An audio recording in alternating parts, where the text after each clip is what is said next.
Okay, everybody, welcome back to Tabletop Baseball Plus. I am your host, Tenacious Earl, and um, we're gonna get out the good old recent release called Action PC Golf 2020 Casual Round.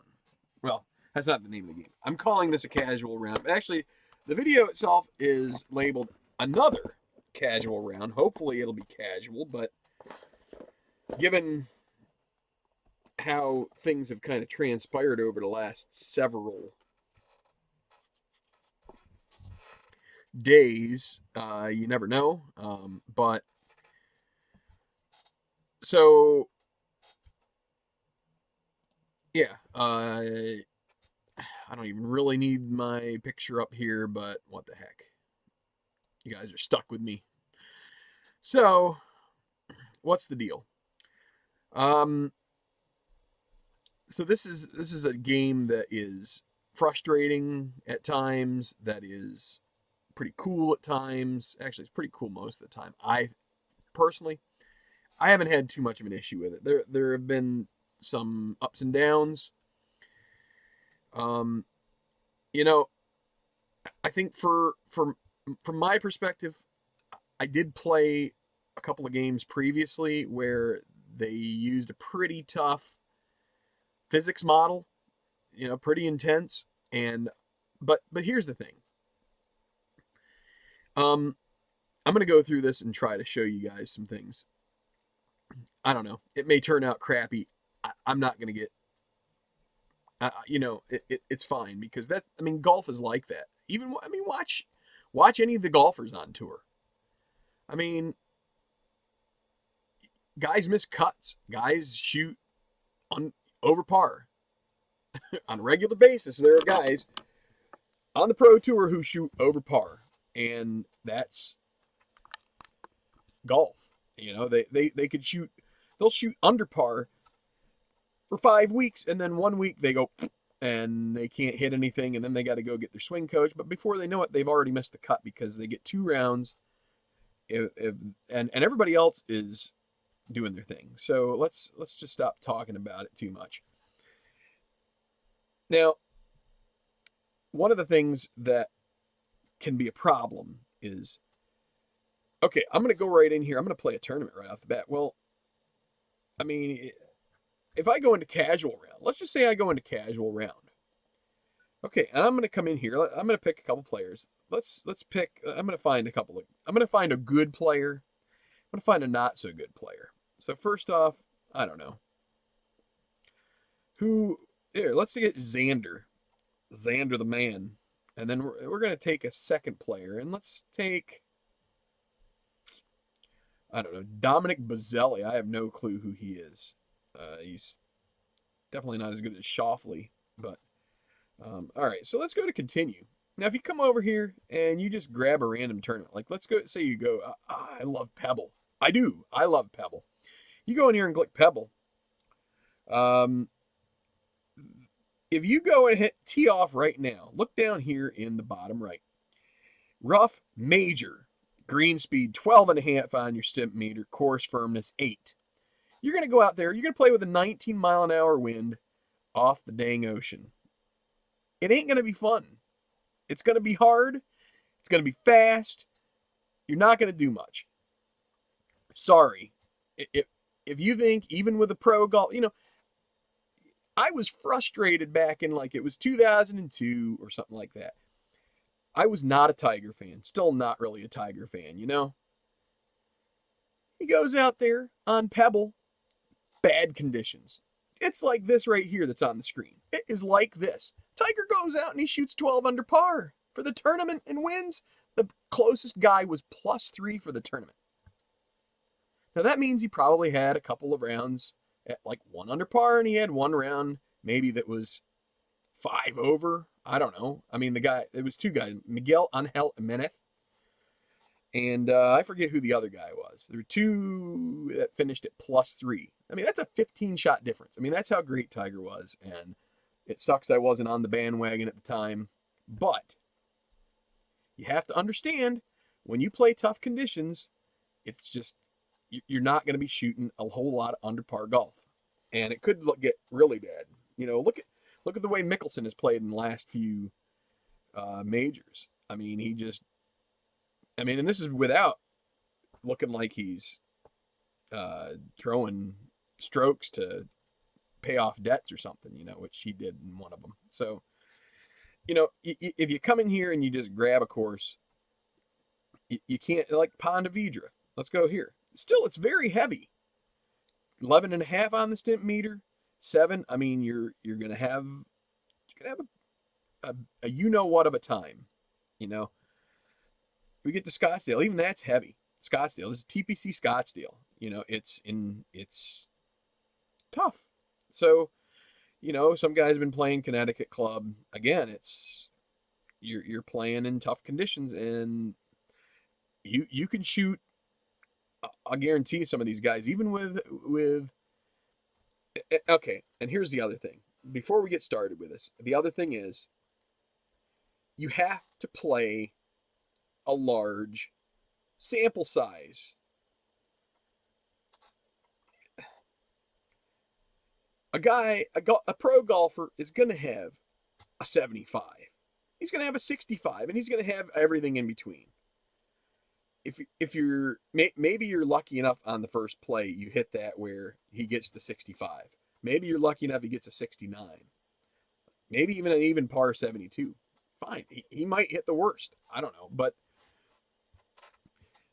my impressions of this game have been that they have tried to build a simulation. If you go in and hit CPU assist, it is going to play it out pretty close. Now, I will say this.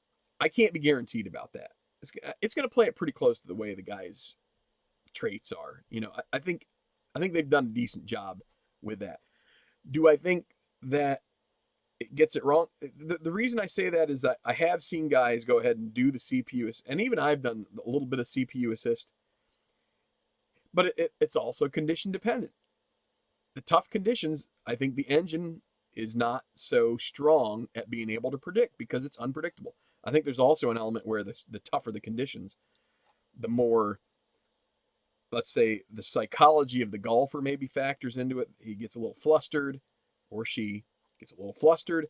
Maybe there's a little bit more variability in the accuracy component of the swing meter, which is still in effect. You're just not doing the 3 clicks. It's simulating it for you. So let's just take a round. I mean, I should play a course that I've never played. I should do that. I mean, I know, I know Riviera. I could play that. I haven't played it in this game. Don't really know Portrush. I want to do Pebble because I do know it, and I'd like to do it in just sort of, we'll say, moderate rough. And we're going to take the green speed to about 10.5, which still, it's probably like a summer condition. It's not like baked. And let's bring the course firmness down, even just to like 6. So it's there. And let's bring it to light wind. So you're taking a lot of. I could just hit download live weather. What does that bring us? It's probably moderate. You know what? We'll stick with that. So this is gonna be tough. I mean, I don't know. Who did I take? I took just Shoffley. My expectation will be. I'll be happy with +1 just because. I mean, if I can do better. I mean, but I'm new to this game too. The other guy, yeah, good question. We'll find out. So I'm gonna play it. I'm gonna try and show you the tactics I use. We get to hear the nice seagulls. Maybe that'll calm us down a little bit. Maybe not. All right. So first off, tee box 100% means great lie. No problems because you got it on a tee. This is Shoffley who will be teeing off first. His driver he hits with a carry of 284 to a distance of 292. And I believe those numbers do factor in to some extent the wind. Now, again, we're in that 10 to 16 mile an hour. So, you have to factor that in. Now, it's an uphill hole. So, it's probably uphill all the way. Now, 3.1%. So, over the course of this hole, existence of a hole, 1% of that would be 3 yards up. So that's going to be 9 yards of gain to this. So it doesn't really matter for this shot, but for our next shot, it really is going to matter, most likely, unless the gain is all in the tee shot. But you also have an idea that, and I also know the course, that this is an uphill tee shot, so you're not going to hit it 284 necessarily. It might be more like 280 in the air. Now, if I come over here and I click right there at the dog leg, which it looks like the dog leg would be a great place to go, right? It's kind of like it gives you a straight in shot. Well, that's 239. If you hit this driver, and just by clicking here, it does not change the club for you. I think if you hit CPU assist, it may, but maybe not. I don't know. But it does not change your club. You're still going to hit 284. So that means if it goes on this line and he hits it perfect, now the wind will push it down off the top of the screen some, but it's going to fly 280 something. It's going to be like right about here in the rough. Okay. It's kind of the way it goes. Now, I've heard some theories. I haven't been testing it too much. Maybe there are some theories that if you target way out here, it's gonna really increase your variability of that accuracy point. I'm not 100. I mean, it's probably true, but I'm also not sure that it says, oh, I'm going to hit at like 75% just because I target at like 75% of the carry. So Shoffley, he is going to hit to the corner here. So he can go probably with a 245 club because he's got some headwind, a little bit of headwind component. It's uphill. So maybe even in the 250s. So here's 247 a 5 wood. It's not going to be no difficulty change. So this is another thing I believe with this game. This is my own personal belief, and I'm pretty sure it's true. I think if you change this guy, if you add hook, you add fade, so draw or fade, it's gonna increase the chances that your accuracy is gonna be off because it's a tougher shot. I think if you change to high, knockdown, or punch, there's going to be a little more variability because they aren't necessarily what I would call rhythm shots. I think a rhythm shot with any of your long clubs where you're swinging 100%, that's the shot the guy practices who knows how many times on the range every day. It's just part of his existence. It's not to say the rhythm shot doesn't get messed up sometimes. And that's kind of what I was talking about earlier. A guy can develop a swing flaw right in the midst of his game. So we got a factors for this wind. I'm gonna aim up here in this little knob because I'm hoping that it comes back down here. Now it may end up going more. Could end up not hooking enough, or the wind may not push it enough this way because maybe there's a little bit of hook component. But I'm not changing anything down here whatsoever on this shot. I may do this later, but I'm also going to weigh a lot of the ups and downs. So let's see what happens with Shoffley. And it's going to go even farther. Look at that. He killed it. Luckily, it's uphill, and it's going to catch the first cut. So he overhit 101 contact. I wouldn't say he overhit. He just got even better contact than what he wanted. So maybe the wind component wasn't as strong as what I was giving it. So again, as you're playing a game, you have to kind of like learn what effect it has. I also should have paid attention. It must have had some left-hand component too. I should have paid more attention to that. So Dominic Bozelli, 278 carry. So again, we're trying to get up here. We're going to say like a 240-ish, 245, 242. That should be even shorter than Shoffley here. Let's give this a burn here. Now he's not as good of a golfer, so he's going to draw it. Actually, so we'll see. He probably hit it in 5.3. he's not as good of a golfer. So I think you're going to expect that a crappier golfer is going to have some level of inconsistency. Okay, so now let's take Bazzelli. He's in the rough.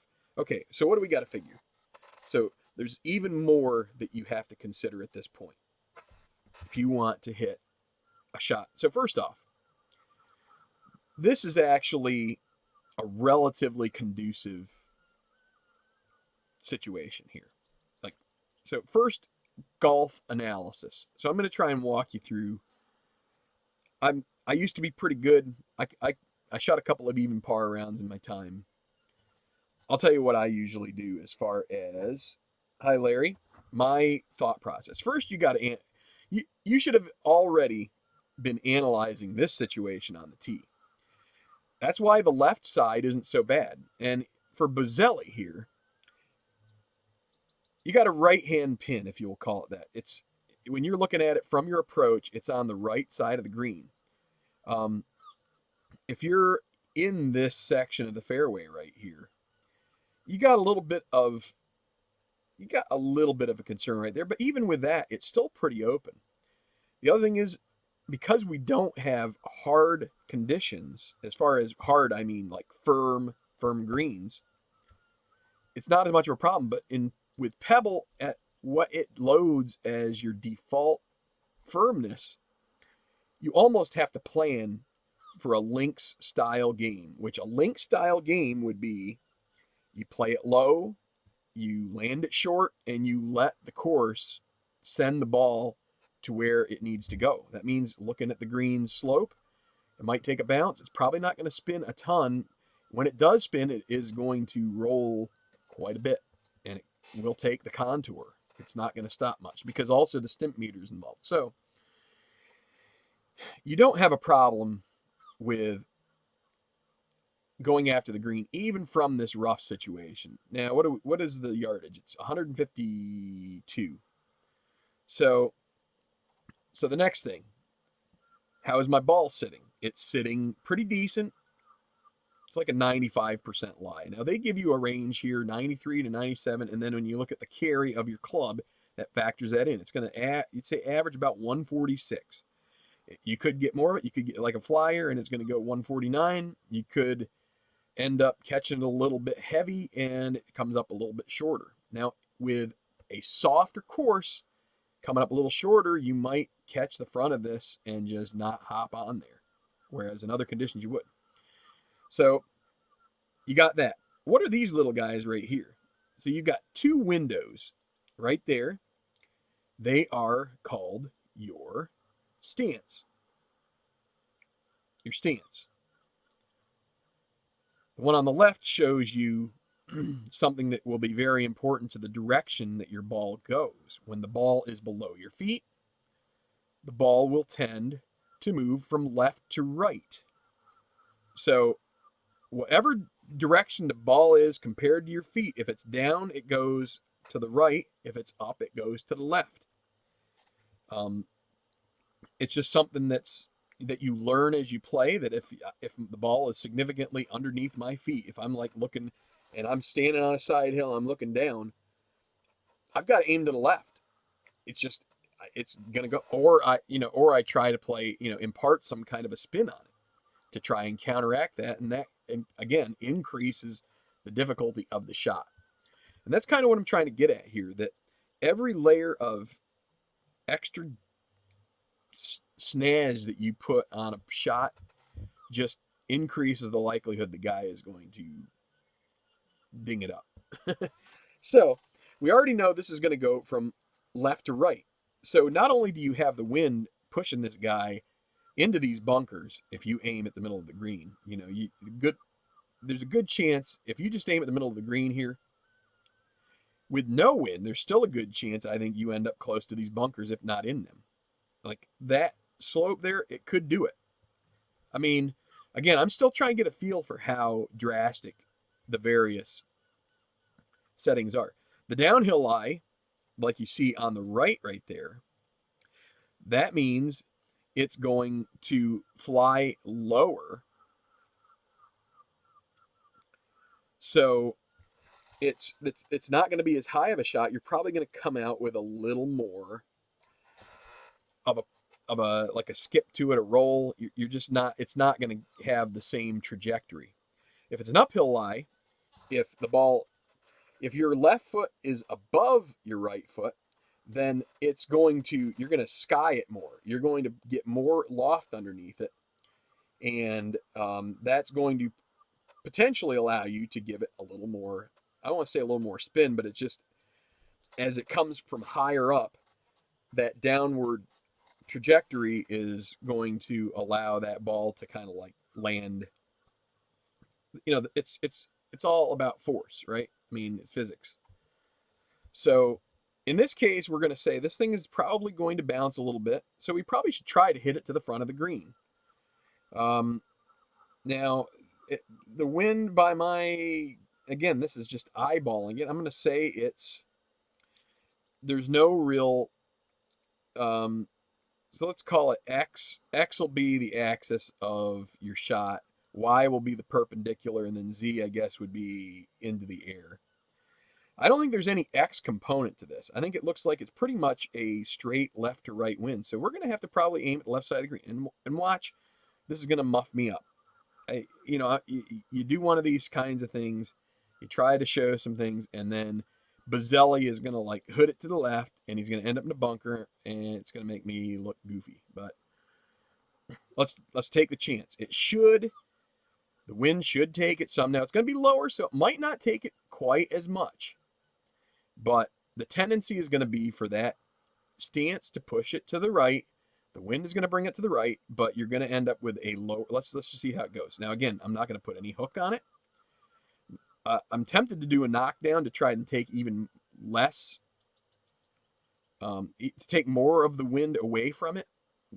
Lower you go, the less of an effect the wind has on it. But let's just do this and see what happens. Okay, we're looking pretty good here. Looking pretty good. I would take that if I was Bazzelli. So he cranked up his drive, and he ends up with a 9-foot putt for birdie. Not too shabby.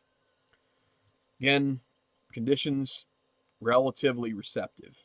All right, so again, this is actually pretty dang good for Schauffele.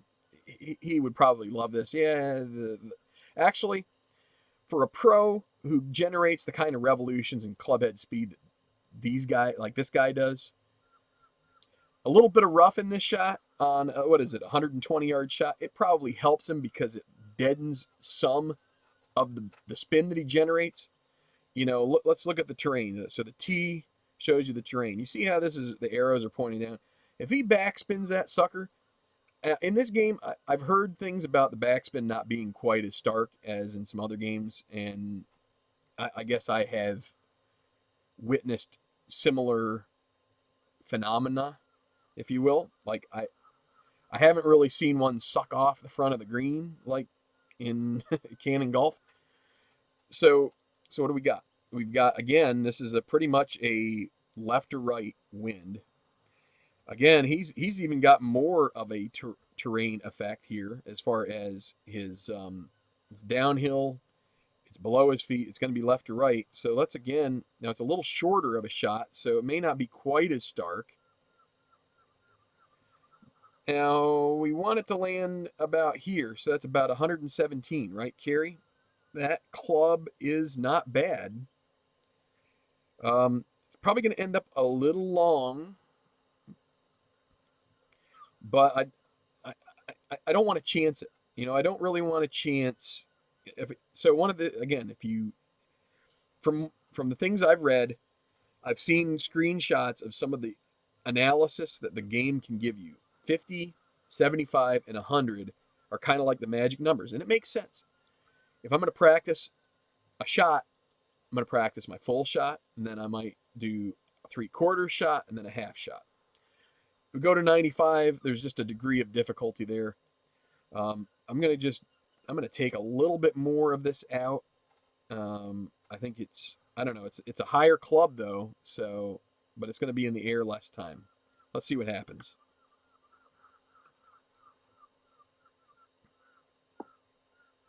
Yeah, it checked up pretty good. So, you know, it didn't kick nearly as much.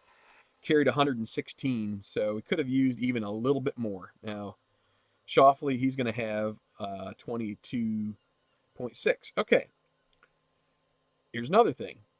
Here's a nice little cue right here. I don't need to see this. I don't want to see that, but I am going to say, look at this little line down here at the bottom. It says slightly uphill straight. That's a golfer's, like a pro golfer. He's like go time, because the ball's going to stop when it gets up to the hole. It's not going to keep going most likely unless it falls off the other side. Um, you know, we can look here. It does not fall off the other side. It's straight uphill the whole way and past the hole. We're going to go aggressive. And let's see if he can make this thing. This is a makeable putt. He just overcooks it just a little bit. Just a little too strong, or didn't or figured a little too much break on that. One or the other. Pretty good speed, actually. You know, you leave it within 2 feet. You want it to kind of be hitting the hole with a little bit of pace. So that's a par. Bazzelli, slightly downhill. Now, I'm tempted to go aggressive anyway, because we don't have. Now let's go aggressive. We're not on the same speed of green, so let's have him take it a little more aggressive here. See if he can make it, and he slides it in the side door, and a birdie for Bazzelli. So at other rough, Bazzelli, and you have to figure CPU Assist may do even better job of judging all these things than what I would do. But Bazzelli, a guy I haven't really heard of. I don't know if he's ever won a tournament on the PGA Tour. Probably not. He's able to take a birdie out of hitting the rough.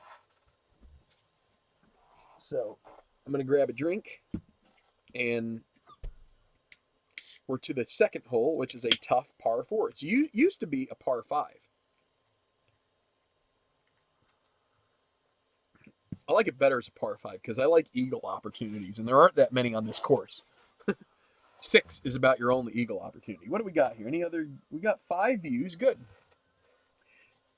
So I'm looking at I have my phone here on the chat window. So if you want to chat, have at it. Would love to hear from you. I don't know how much I'll interact, but I'll try and check it maybe after every hole. All right, so it's going to be Bazzelli. He's got the tee. Wind coming in off. Let's see. I believe that is still. Do they let you see a map, an overall map of the whole course? There's probably a function here somewhere.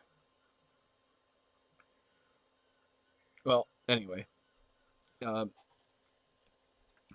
in any regard, we're going to play the second here, and wind coming in from the left, just like on number 1, and 285. So this is a wide open hole. You shouldn't be thinking layup, layup off the tee. You need to try and get it out there as far as you can to the tips, the bunkers. I mean, look at this. This is a wide fairway. So let's get it out there about the 290 mark, and let's see how Bazzelli does.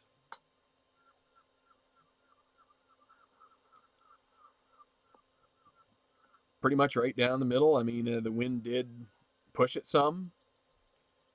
How was his drive? He hit it right on the screws.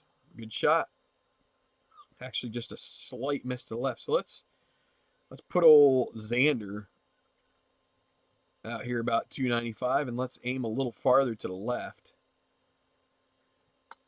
And let's see. No, he actually lost it to the right. Hits a bad shot. Now, here's something that you should notice. I actually put I put the target outside the range of the club. So there's maybe that is something that's a factor. I will say, if it is, not a it's a good observation, because you shouldn't be trying to if the target really means, oh, this is where I want to hit it, and you're trying to tell the golfer, oh, let's hit it 215, and he can only hit it 193, then he's going to overswing. So I guess maybe that's a problem. Okay, so next up, what's our thought? So off the tee, I'm already thinking to myself, I want to be on the right because the narrow opening, it's kind of pointed towards this right bunker. If you look at that, you have to cross this guy, but this should not be in play.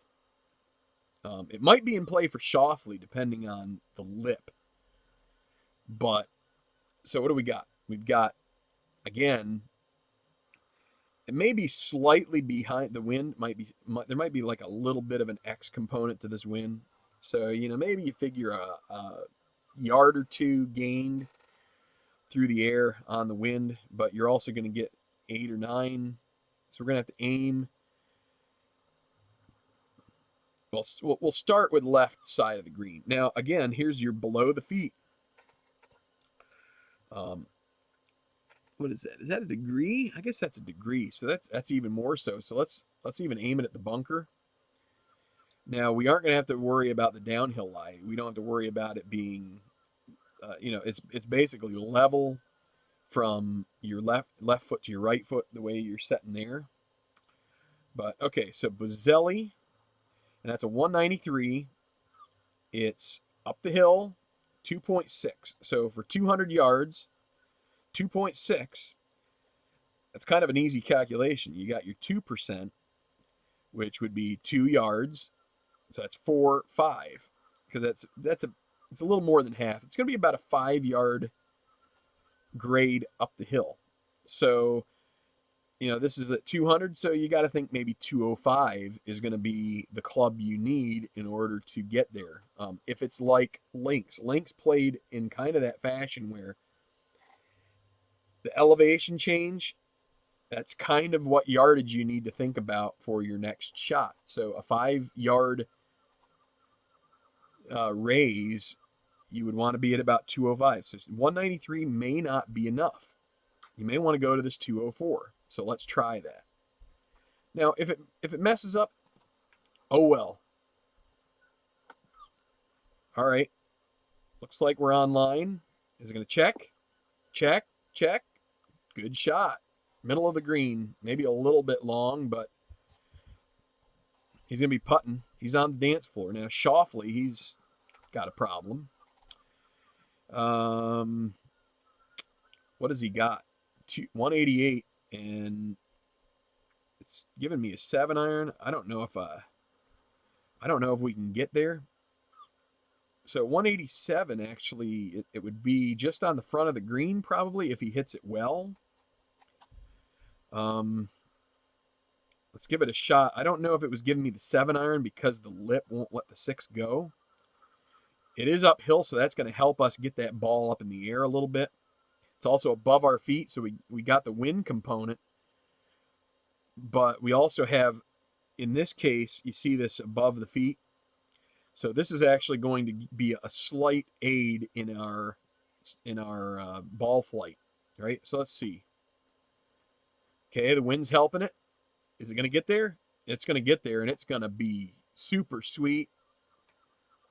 Inside of 9 feet, checked up nicely. They're both going to have putts for birdie. So 16-footer.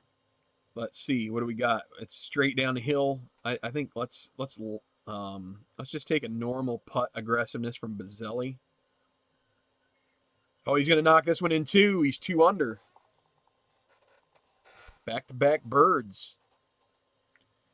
Now, can Shoffley match? Again, this is down the hill. Could be tempted to, you don't want to lag from 8 feet, but you're not going to be aggressive about this whatsoever. Oh, and he's got it. Oh, he didn't. I thought he had it. It just snuck off the edge. And there's a par. So the relative no-name Bozelli is, all right. While I'm looking at comments, which there aren't too many, I'm going to go into my Wikipedia because I want to find out about Dominic Boselli.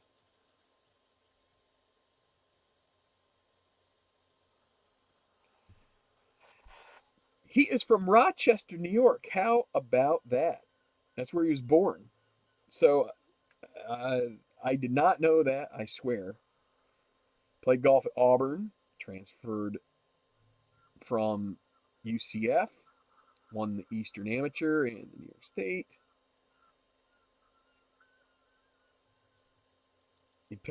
He's won on the web.com,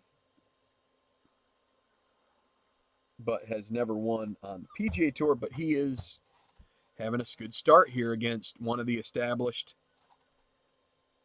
top 20 golfers on tour, Schauffele. Okay, the third. Now, this is an interesting hole. It is a pretty extreme dogleg left, I would say. It's down the hill,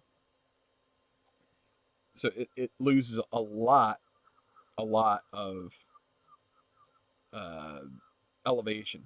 So, now the thing that I have yet to figure out is how to see what the elevation change is.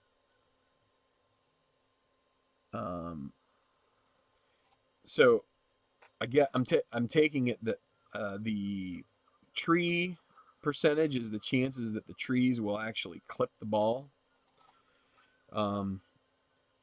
But it's kind of tough. You don't really have a good gauge of the target, like what the change in elevation is, because that can help you a lot in being able to figure out, oh, do I want to club down? So Boselli, 293 off the tee. If he hits that, and it's definitely down the hill, um, it may be where this most of this 7 degrees of loss. Which, if that's the case, um, so 1%, um,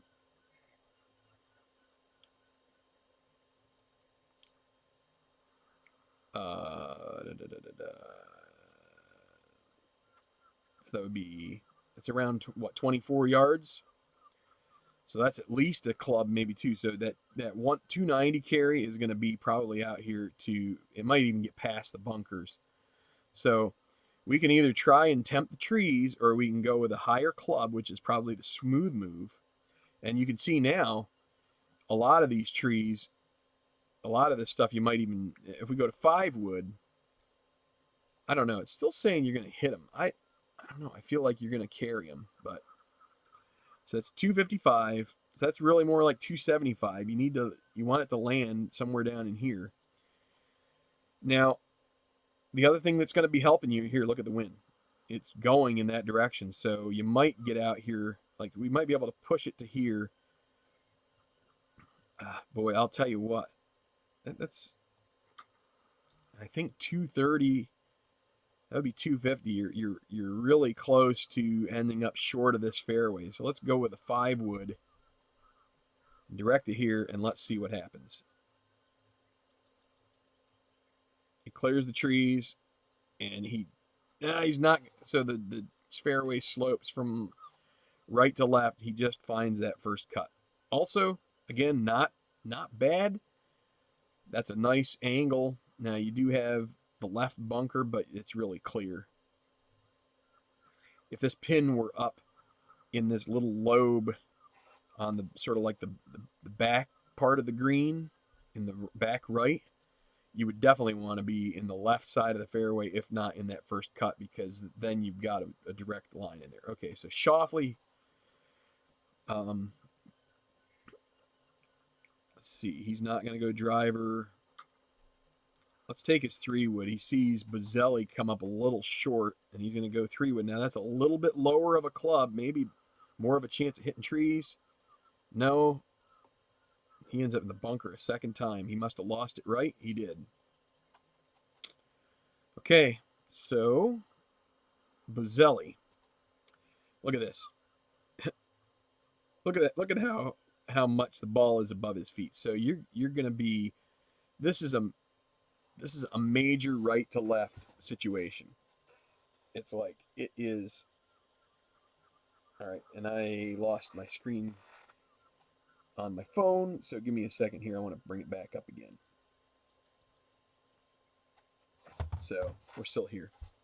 So it's going to push from the right pretty hard. Downhill, so it's going to be low. So you're going to want to take, we're going to want to take even a little bit more off of it now. And we're going to need to take, we're going to take more, like, so this is 3 degrees. So you figure, it's what? 3 or 4 yards, and then you maybe give it another yard or two because of the downhill lie. So it's 137. Let's say we want a 132 club. So and that's not even counting the fact that it looks like that wind is helping the ball along. So now here's a real you know what. You go for pitching wedge, it's 140 some. You go down to sand wedge, 118. Neither of those does us any good. So in this case, what we're going to do is we're going to increase the difficulty of the shot a little bit, in theory. Go to high. And that's going to put us at 136, which is still going to make us long, right? So I don't even think we can do that. I think what we need to do is go the other way. Let's go knockdown. That's going to put us even lower with that downhill lie. We're going to try and land it here, 125, 126, and hopefully it does a little bit of a bounce. Now I don't want to factor in nearly as much wind, but we're still going to have that above the feet stance or lie or whatever you want to call it. Let's see how this works out. Got a kick, needs a kick, and it gets it. Nice.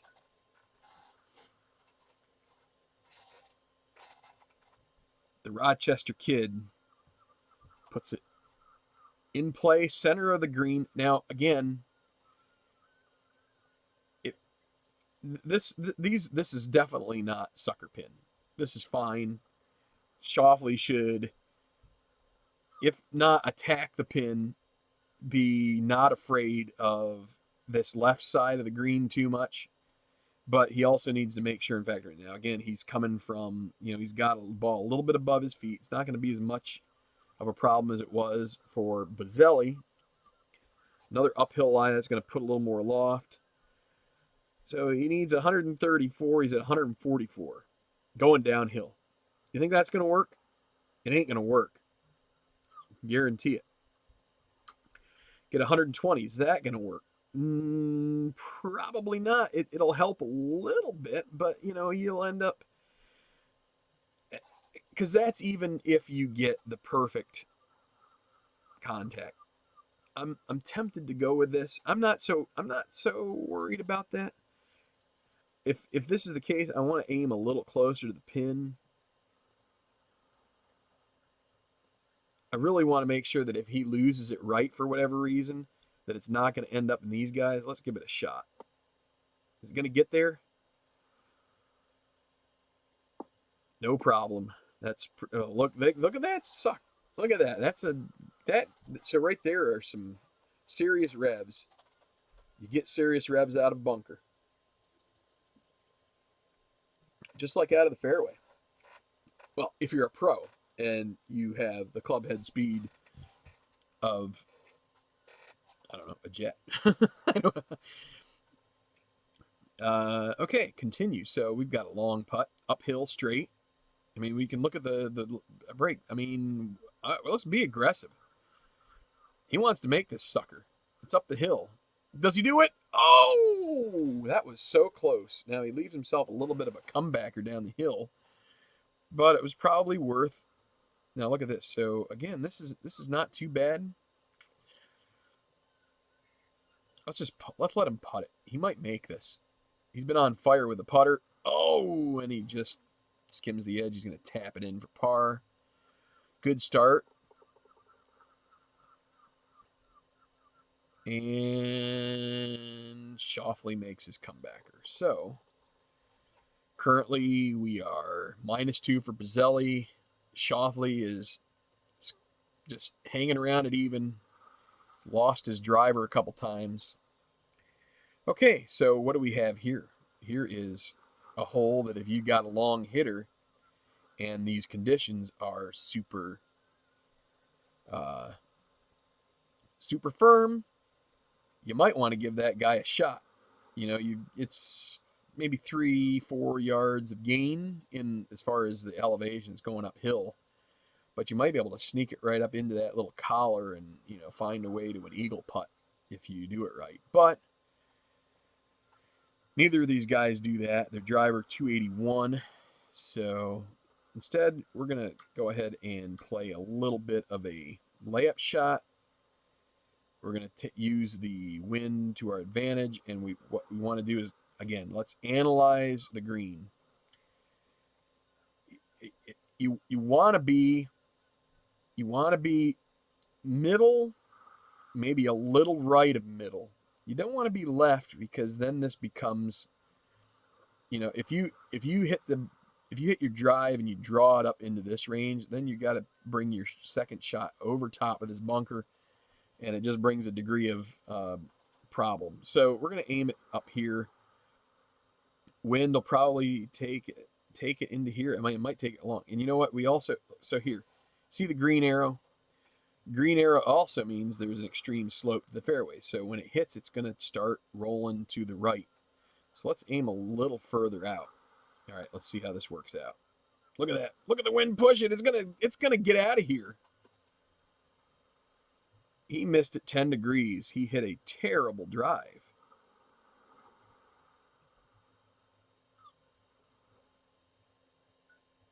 He hit a tremendously bad drive. So that's too bad for him. Maybe that's why he is on the Nike tour. All right, so let's cut her back to the 5 wood again. Let's aim up in here because it shouldn't move that far to the right. Shoffley, we should have, now he needs it to come down a little more. He's going to have a little bit, he's going to have to carry this little lip. 57 yards, not where you want to be. So where is Bazzelli? He's got about 115 yard shot. In theory, he could still make par if he hits it well here, but he's got an extreme stance. 116. It's pretty much slight help as far as the wind goes. Slight uphill. Trying to think of what other things. So it is uphill as well, so that's going to maybe help us. Let's see how he does with this. Going to end up on the right side of the green. Well, he's probably going to bogey. Half chance at a par. Okay, so now here we go with. So you can see here, straight at the pin.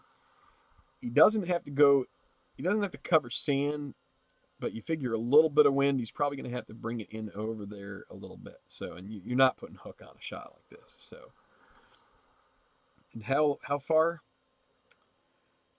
58. So we're going to have to go to the old 50% shot and see what we can get out of that. 51. 51 with a little bit of helping wind. We could probably do that. Downhill, so it's going to be a little bit more.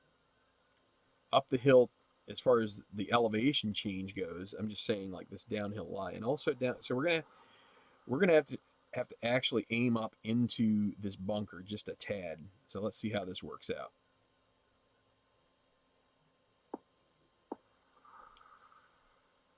He would like it a little closer than that, but we don't get to tailor a ton. It's like, so what do we got? Slightly downhill, right to left. Big breaker. We're gonna lag this. If he makes it, he's lucky. He just wants to 2-putt it, and that should get him that. Now, up the hill straight, he's going to be aggressive with this putt. Shoffley might end up forging a tie. Oh, he missed it. His putter is letting him down.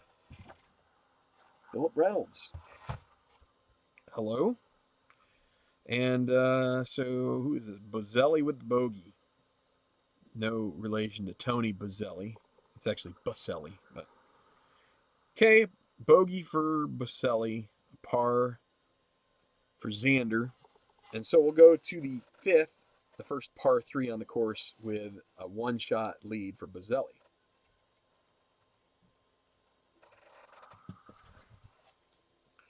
Again, most of this is completely at the mercy of random number generators and then how it factors in using the golfer's traits. There is a component, the choice that I'm making, right? So if I choose the wrong shot, then no matter what they do, well, I could choose the wrong shot and they hit it horribly, but somehow they still, the combination of the two is like, serendipity, but probably not. Okay, so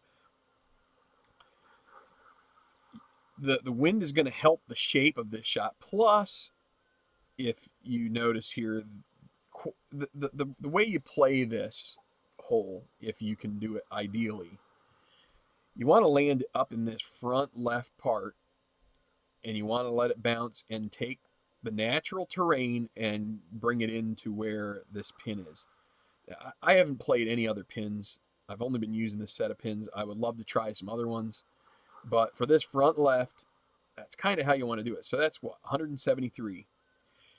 And with it being a little softer, probably want 176 is kind of like our target, okay? So down the hill, 2.5 degrees. So that's like that's like 4 yards. So we take, let's say 172. The wind is going to take another.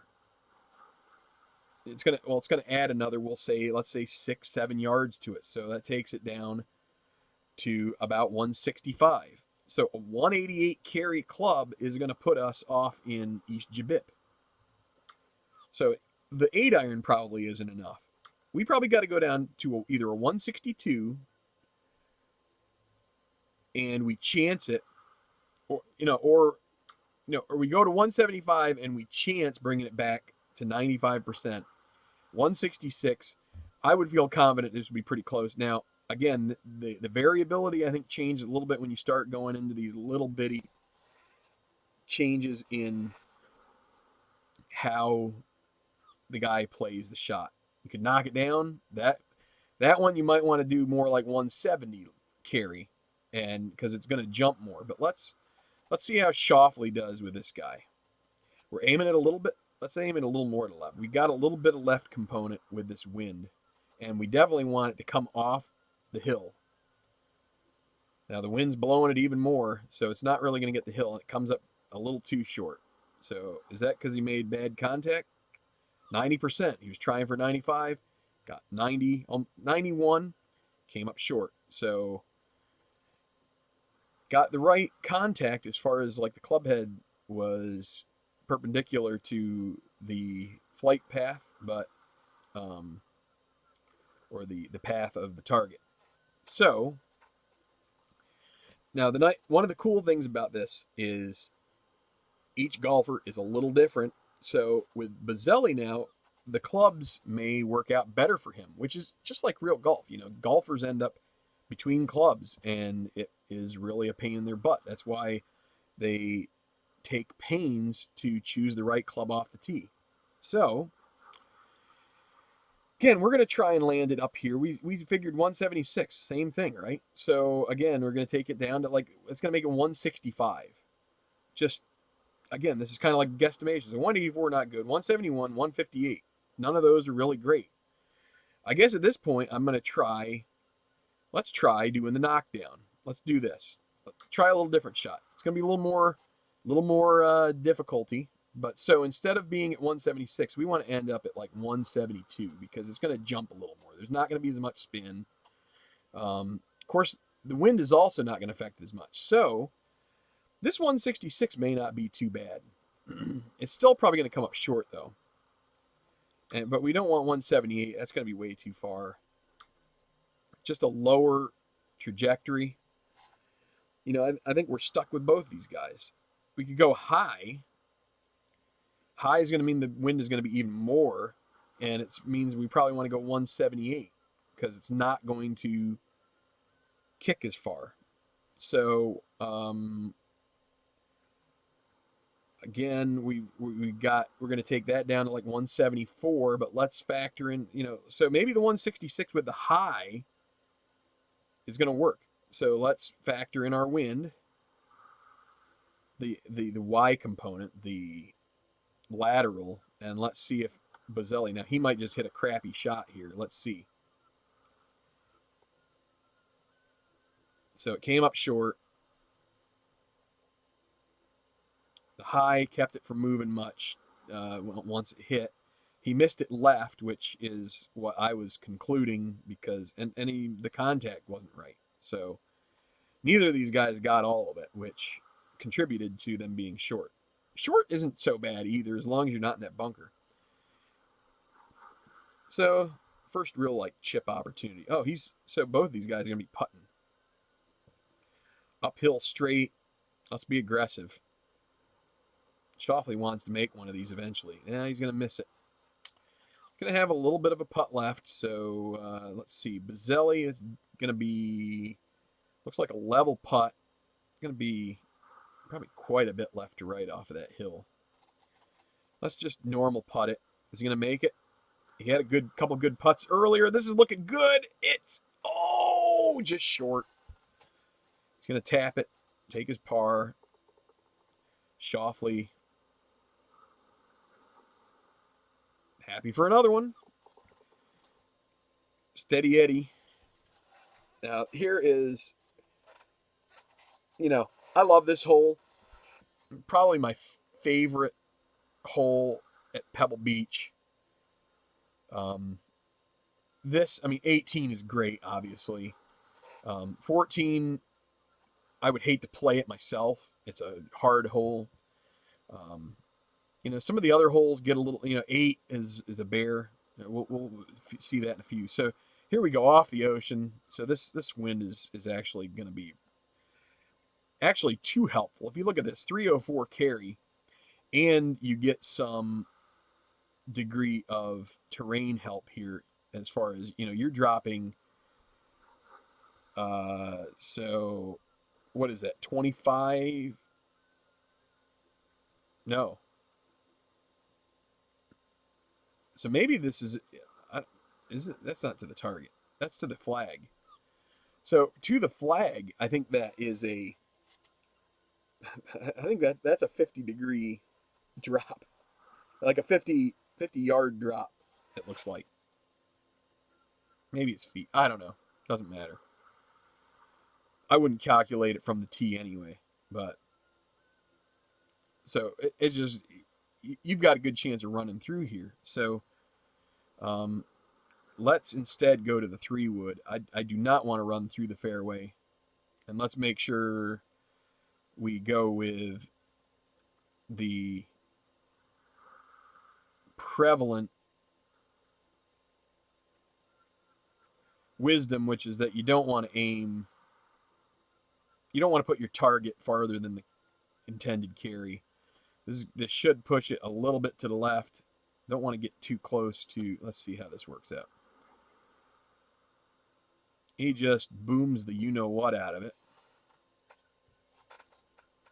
So the 3-wood, we got a little bit of a dead tree down here growing out of the side of the rock face. It's nice. Shoffley with a 320 with the 3-wood. So good. So yeah. So I mean, we could do driver here with Baselli. I don't think we want to do that because it's got the potential to get a little ugly. I mean, this has potential to be a little bit ugly. If he loses right like he did on, what was that, 4? Let's see how he does here though. So what am I aiming? 267. It's pushing a little too far. And oh, okay. Well, he's going to have a tough. Probably not going to make the green in 2 of this one. 211. Now this goes up the hill some. So 186. You know, he's just going to give it a whirl and see how far up the hill he can get. You know what? He will take that. So this is why 6 is my favorite, because it's basically a pure scoring hole. Unless you just botch the drive, it's really tough to not birdie. And you got a chance at eagle if you do it right. So, all right, 8% on a 200. So that's what, 16 yards a game in elevation. Downhill lie, it's going to go a little farther. So let's take that from 16 down to like maybe 12, maybe 10, 10, 12, something like that. So we're going to need probably an extra club. And it's going to go basically the wind lateral component. And I don't know. I think his feet are going to win out over whatever wind there is. So we're going to have to aim a little bit on the left side of the green here. But so it's 193. We're going to want like a 203 club. But with the wind, maybe not, right? So let's take 203.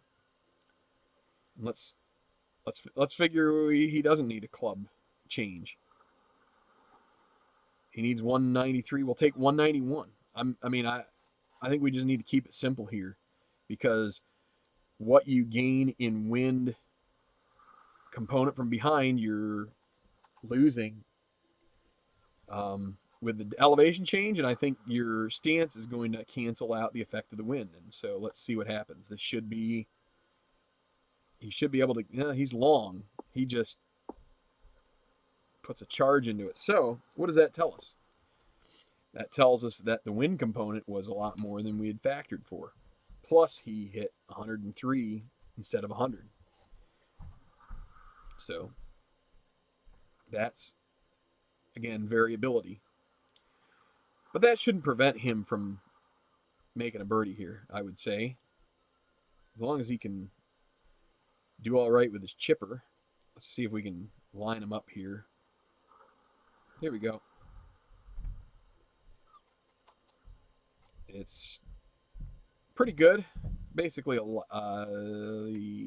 result of a lag putt. Maybe you want a little better than that. He's going to putt it off the front. Could be aggressive. It's up the hill, but he's still going to hole it. A bird. That was an eagle. Buzzelli rolls in the 3. He is taking Shoffley to school. So he's going to gain a stroke here on him. Probably should have done aggressive, but he makes it anyway. So, again, fun hole. This is a fun hole, too. Hey, you can't forget. So, but again, another, what you have to love when it comes to certain golf courses is it allows you to test. This is a test of the physics, right? This gets you to where you can start saying, you can start kind of nailing down what that is without having the whole thing spun out in front of you in a chart or anything. But okay, so you got Buzzelli coming off eagle. He's like feeling great. And he looks at this out here and he's like, yikes. That looks pretty ugly. There's a seal out here somewhere, probably taking a dump. Tailwind, 15 to 21. So, that right there is variability, right? It could be 15, it could be 21. Could be 16, could be 19. I don't know. So you have to do your best. Makes it fun. 110. Let's see, down the hill, 16. So you figure 16 degrees. The way I figure this is, okay, I got 110. So that means 1.1 yards is a degree probably, right? Rough. I'm just guessing. So that's like, it's going to be about 17 yards lost. So you take 111 and you subtract 17, and that makes 94. But that's also, and so then you have this 15 to 21 mile an hour wind. Now, it's not going to be as stark for this club because you're only, you're going to be taking like a part swing. You don't have a club that's probably, you might have the lob wedge. Lob wedge is 112. You can't do that here. You're going to be off here. So you've got to think 94, but then you got to think like probably 88. You want to probably, so in hard conditions, you want to land it here and let it kick towards the center. In these conditions, you can probably land it here and still get away with it. So, you want to land at 106. So let's again take this and do the same kind of calculation. That's like down to 90. And then you take it to 85. So you want 85. So you're really going to have to just take your lob wedge and crank it down to where you get to about 80, 85. Right there, 75%. I think that's about all you can expect. And we're going to attack this thing. What the heck? He might miss it left. Get up. Come on, wind, help it. So I underestimated the wind. Fair enough. We're learning. Trial and error. So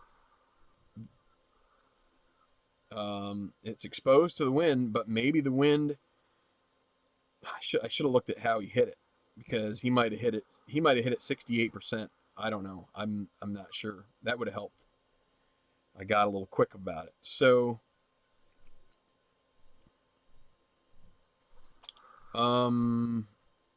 again, let's take this down. Let's try 92 this time. This thing might end up long. Frankly, I'm just not sure. Let's see. He's going to miss it left, but let's see, where does it land? So that was the right area. That was about the right club. So 92, we were thinking 106. So that was about a 14. Which tells me that I was probably judging a little too much terrain contribution to that, right? I was thinking 106. I needed 92 to get here. And I was thinking that was about a 17-yard difference, right? So it needed to be more like probably 12. So, that's, again, you just, if you aren't, it's nothing that you won't learn from playing. And you still might get it wrong. Watch the pros. Watch them get it wrong a few times. Now, this is one of these that you just, what are you going to do? What are you going to do? I mean, this looks suitable. It's messed up. I think if you do this, you're in good shape as far as, like, I don't think you're going to have too many miss hits. He's probably going to come up short. But I don't know. With the wind, maybe it'll help. But I think if you go to the chip isn't going to work. The lob, I think, is high risk. So let's see. There, and he scuffs it to the right, right? Let's see. 10 degrees to the right miss. So he still ends up with a putt for par. Not too bad. Shoffley is just on the edge, so he is going to putt it. And look at this. Look at how much this breaks. And he just gives it a little too much. It's first cut of rough. It's kind of tough to gauge how the ball is going to come out of there. So uphill straight, we're going to go aggressive. Bozzelli's going to give back the shot that he gained on the last one. Shoffley with the par and a bogey. Al, Red Sox fan, coming in and hopefully he'll. You can keep me straight when I when I don't pay attention to all the metrics that come out of it, because sometimes that's how you learn, is figuring out where the variance was, if there was any. If there was no variance and you ended up with a crap shot, then that means you figured it wrong. That means that your own model in your brain for how the physics work is needs to be adjusted. So, first off, the pin. The pin, you need to be in this left little corner here if you want to try and be able to be slick and try and feed off of this. Use the wind to feed off of the bank here and kind of like move in where you might have a birdie chance. You could get a birdie on this hole. It's pretty dang tough, and you'd be happy with a par any day on it. But, that pin isn't, you get back into this little corner and you better think again. So, yeah, we're going to aim up in here probably because that wind is going to shove it and it's going to be into the wind. So, you don't want to go any farther than. So you want to you can maybe get away with a 2. You might be able to get away with driver, but I don't really want to tempt it too much.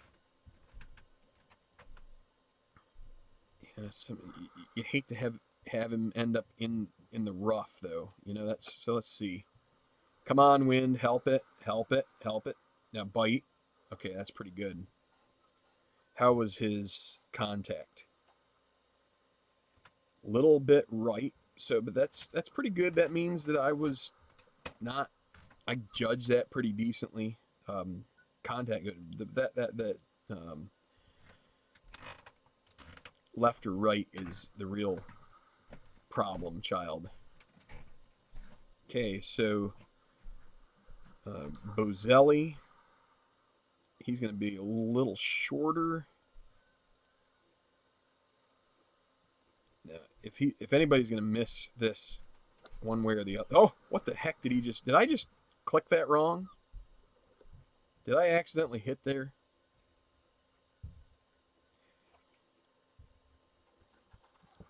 I think I clicked something wrong. What did I do? I think I must have accidentally, when I went to click here, I must have clicked down here. Oh well. Let's try this again. We're going to go back to the 3-wood. It should have worked just fine.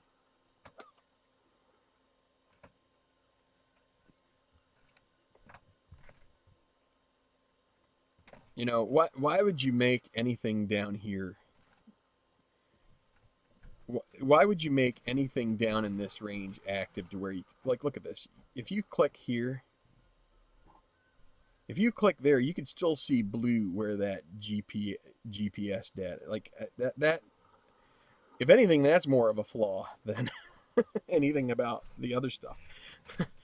All right, so, because that just cost me a couple shots without really even intending to do anything wrong. Well, you don't usually intend to do anything wrong anyway, but you know what I mean. It was just a honest error, and you have no way to mulligan or anything like that. So, as far as I know. Okay, first off, look at this. We are level.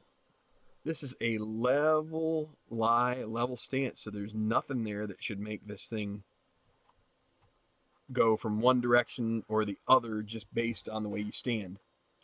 The wind, it's going to be driving you from the left, so we're going to have to aim up here on this little knob because it's going to come up, and you do not want to be down here.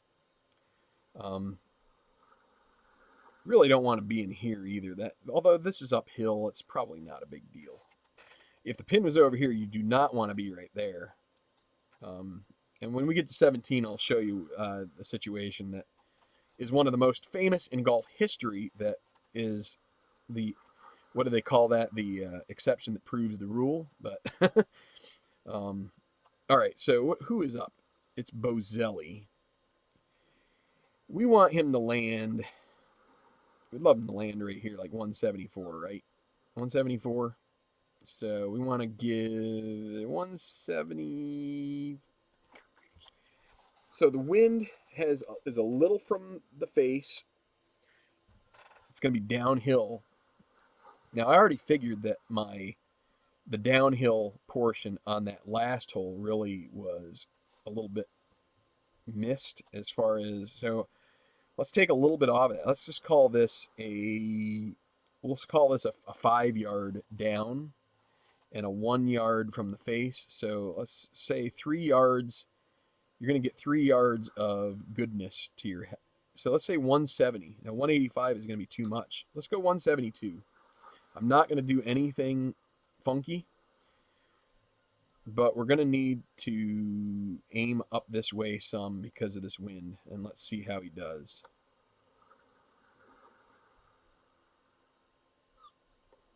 Short. So, I guess maybe the wind was a little bit stronger than in the end of the face, right? Um, so 350. It would be nice to know if 350. It'd be nice to know. So what zero is.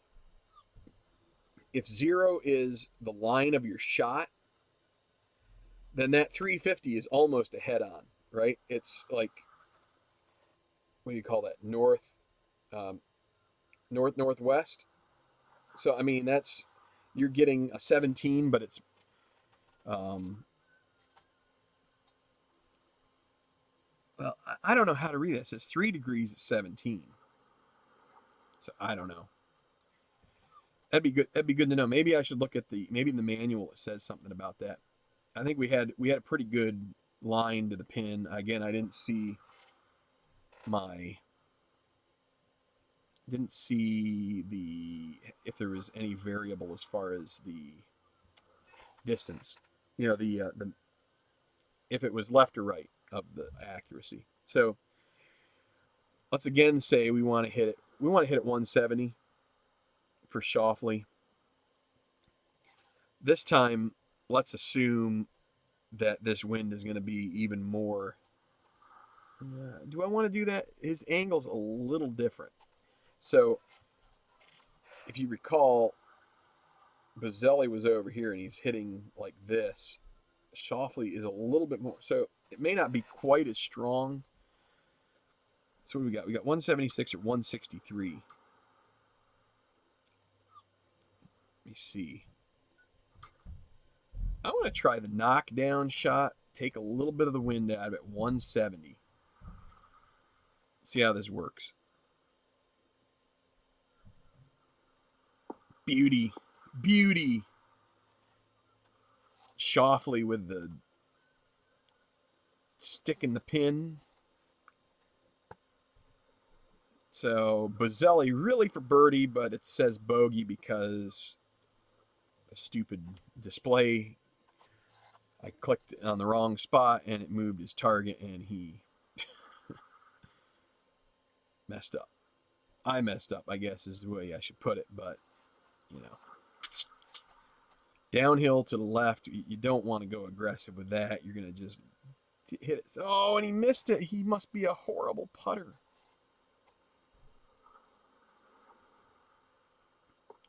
What a horrible opportunity there. He had his chance to.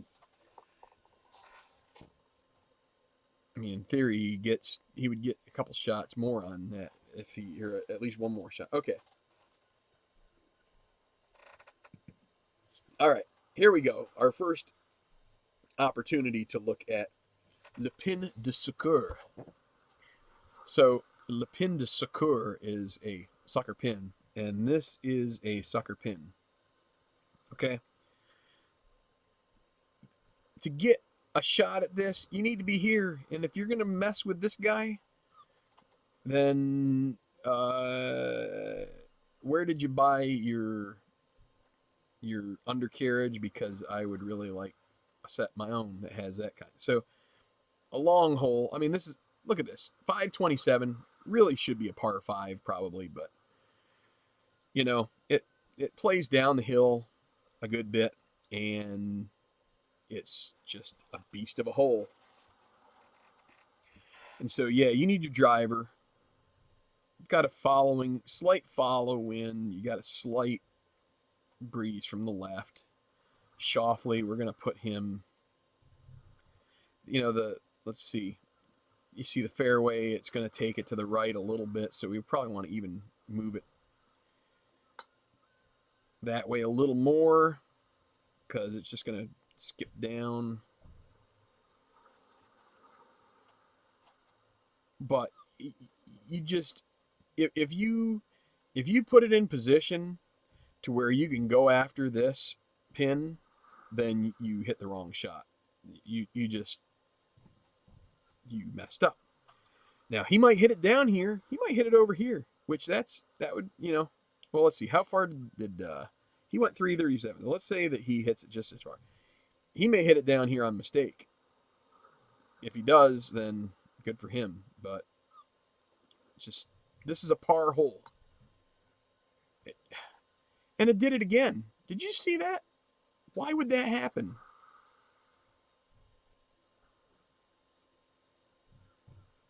Why is that doing that?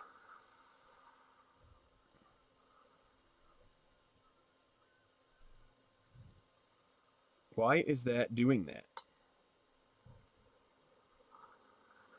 Maybe that's why Bozelli is on the Nike Tour. Now, so, see, he mishit that by, what, 10 degrees? 5 degrees, maybe. 3 degrees. But still, I mean, so here you go.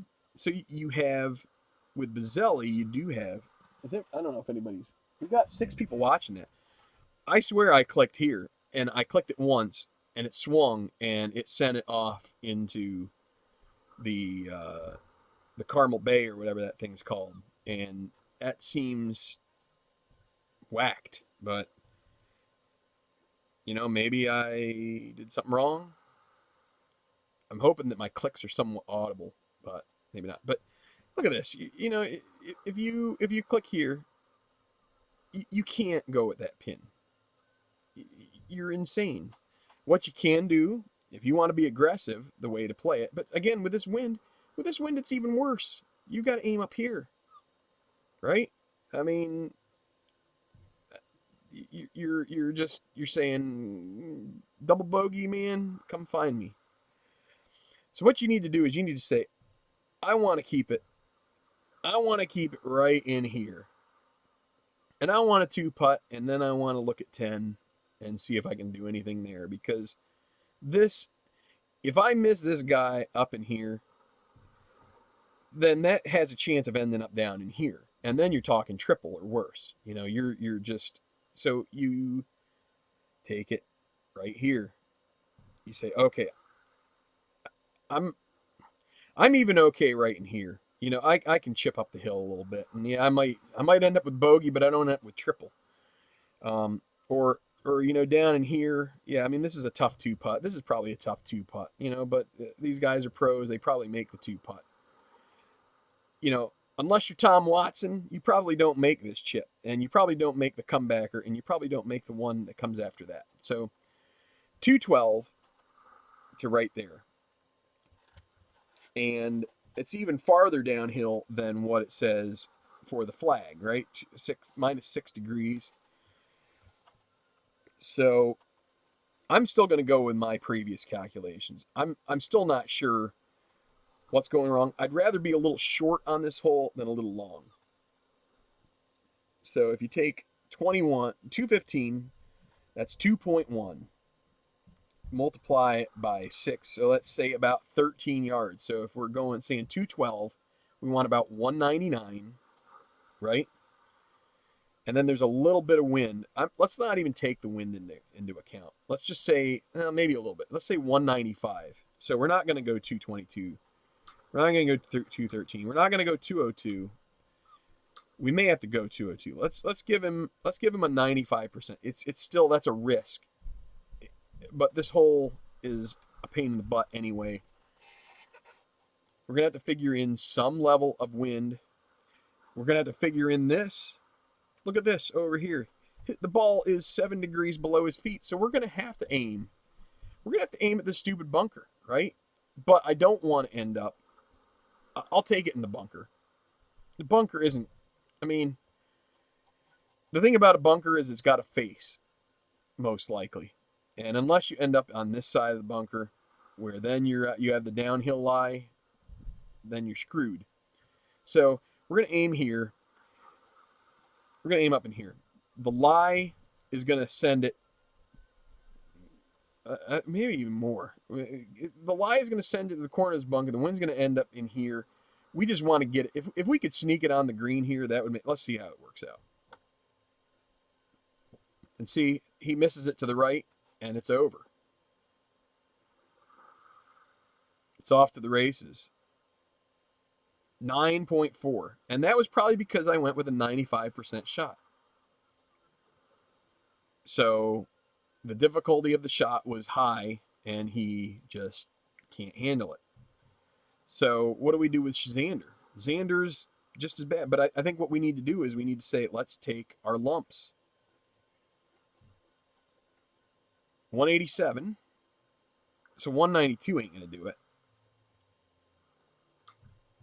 179. So what are we figuring? We're figuring it's two. We're still figuring 12. So maybe 179 you can do. Again, you've got to aim up here because now you're hoping Xander doesn't like forget to close the club face on the way down. All right, let's see.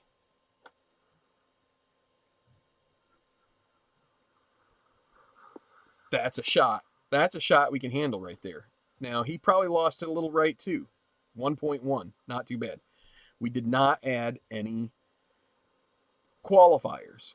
No pluses, no 95%, no hook, no nothing. Just kept it simple, and he was able to handle that. And this is a par for him. He should make par with that. Now here, good luck here. What are you going to do with this? What do you got? 100, what is that? 50?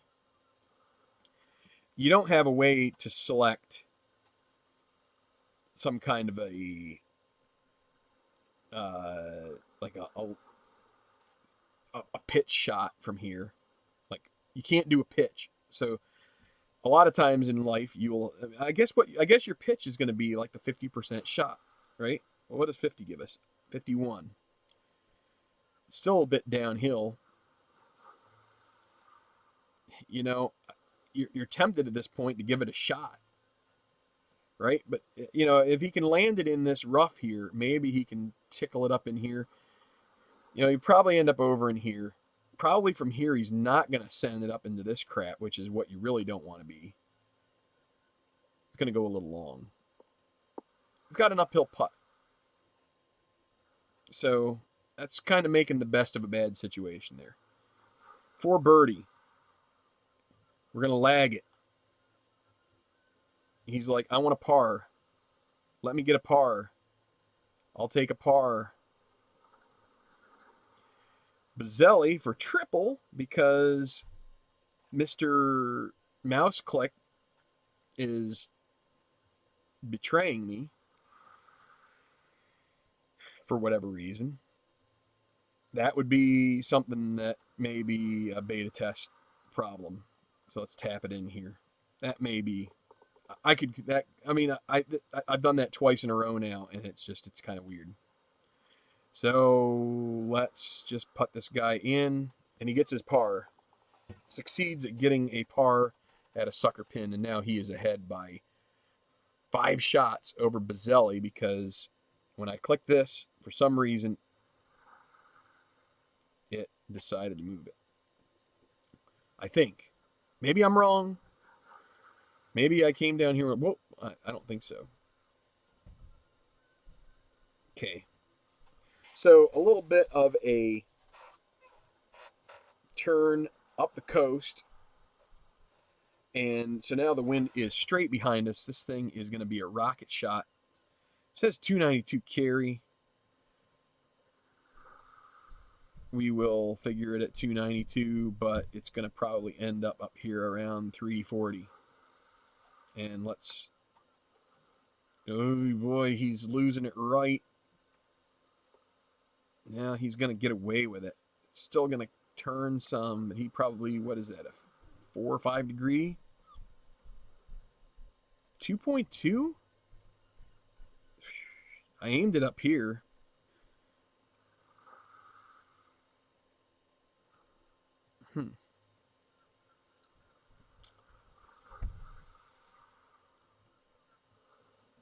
You know, this wind here looks like it's.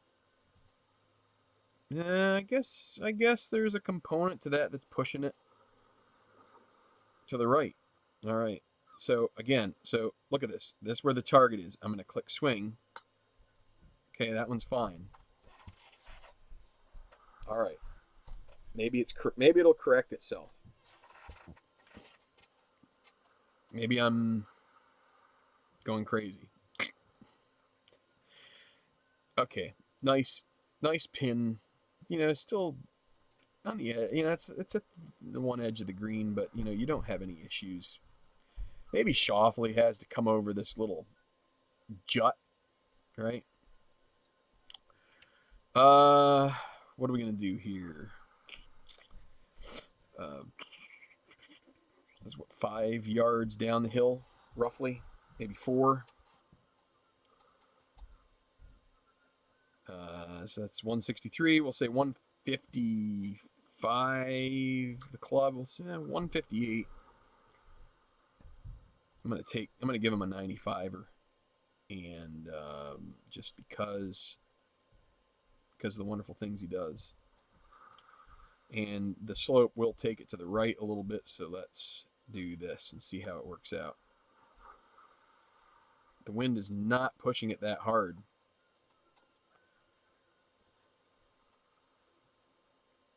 So, and I will say, well, there's also that 95% we wanted. His control of that is not very good because he ends up at like 86, so 10% less, and that may account for the fact that he is 19 yards short. So let's not use that as the critical decision maker on whether or not that was the right deal. 159, again, about 5, so we'll say 154. Let's take another 5. Let's say 148. And 149, I guess we'll make that work. And let's aim it just on the left side of this pin. He's going to lose it right.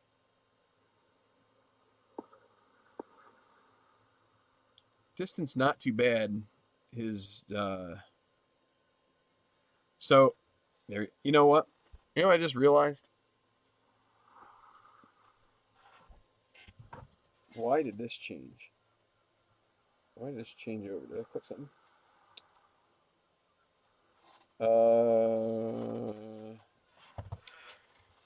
I did not look at the stance.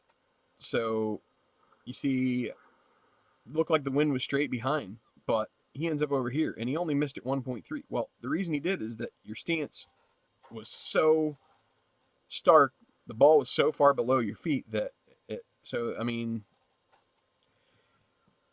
that is my mistake. And if you do not pay complete attention to what you're doing, you're gonna have missteps like that. Now, what I'd like to do is I'd like to get it to a point where, like this, where he's landing it on the green. Now, it's going to go a little long, probably. It's going to go way long.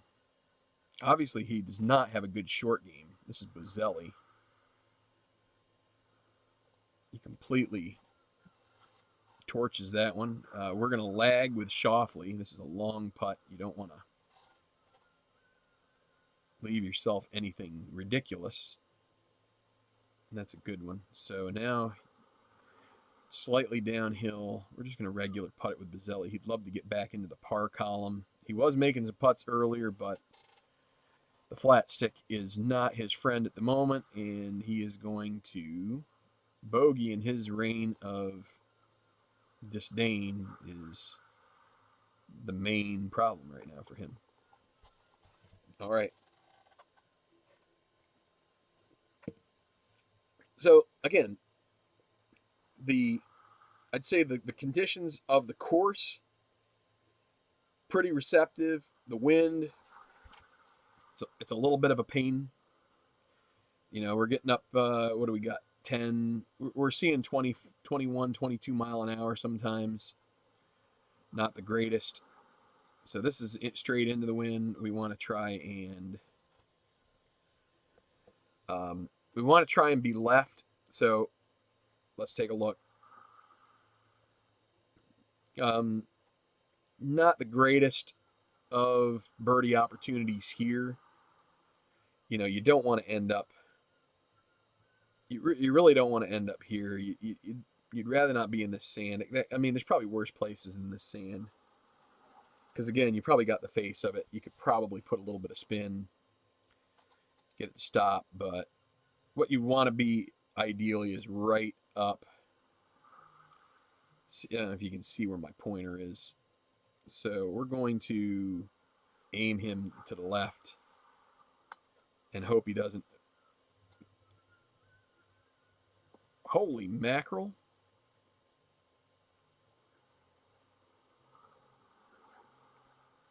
He just shanked it.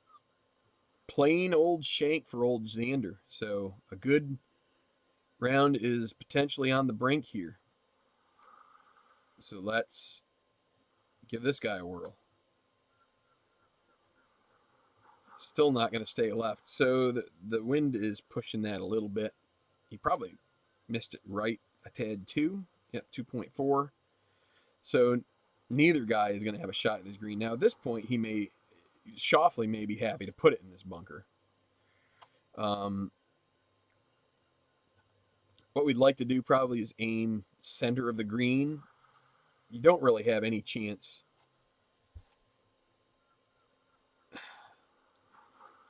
Your chances of finding the green are probably like 25%, but you got to try something. I don't really think you want to be above the hole. You'd like to be below the hole when you try and come into this chip. So you want to try and, so you got 10 mile an hour. So let's figure 150. So there's 151. You have a chance at a flyer too here. So we got to watch out for that. Let's give this a whirl. Can you get on the green? It'd be great if it landed just on and stopped. Okay, hey. He's like giving himself just a little pat on the back there. That's 2-putt territory. Okay, so this is going to be the first time I try a little bit of, he's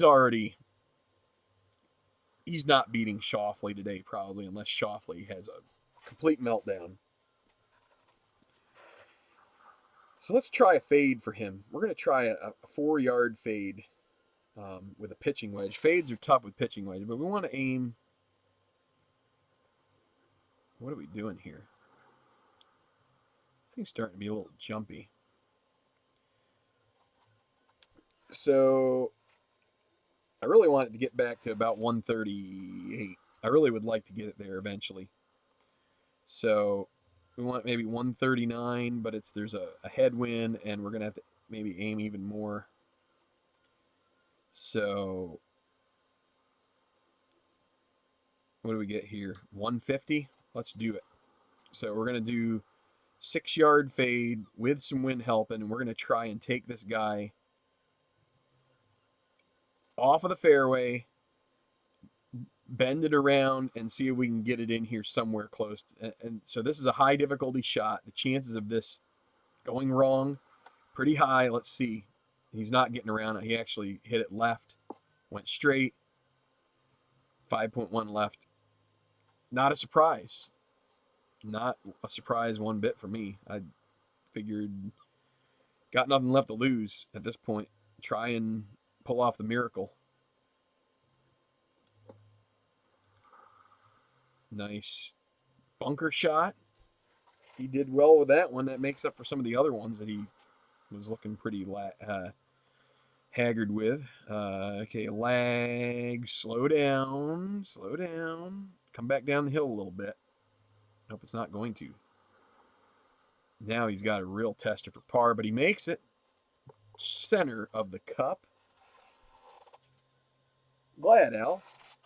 So Xander's still at -1 after and there's a par for Bazzelli after a good drive. He can't pull off the miracle shot, so he gets up and down from the bunker. Shoffley completely sculls his driver off the 11th tee, ends up way right, is able to find the front of the green and two putt, and no problems. Okay, the 12th, another pain in the butthole. So again, sucker pin. This is not the most. So what really makes a sucker pin is when you've got so much terrain and rough where getting like if you short side it and you're above the hole, so basically the hole is just on the green and you're missing that, and your ball is in the deep stuff. Just I mean, you what are you going to do? It's going to roll 20 feet past most likely. So you want to guard against that. This here, we're talking a 6 maybe, so a 6 iron because it's into the wind a little bit. But you're probably going to have to play just a, I don't know. I don't know. What you'd like to do is play a little draw into this guy. And I think we're going to try that here with Xander. He might pull this off. If you play a little draw, land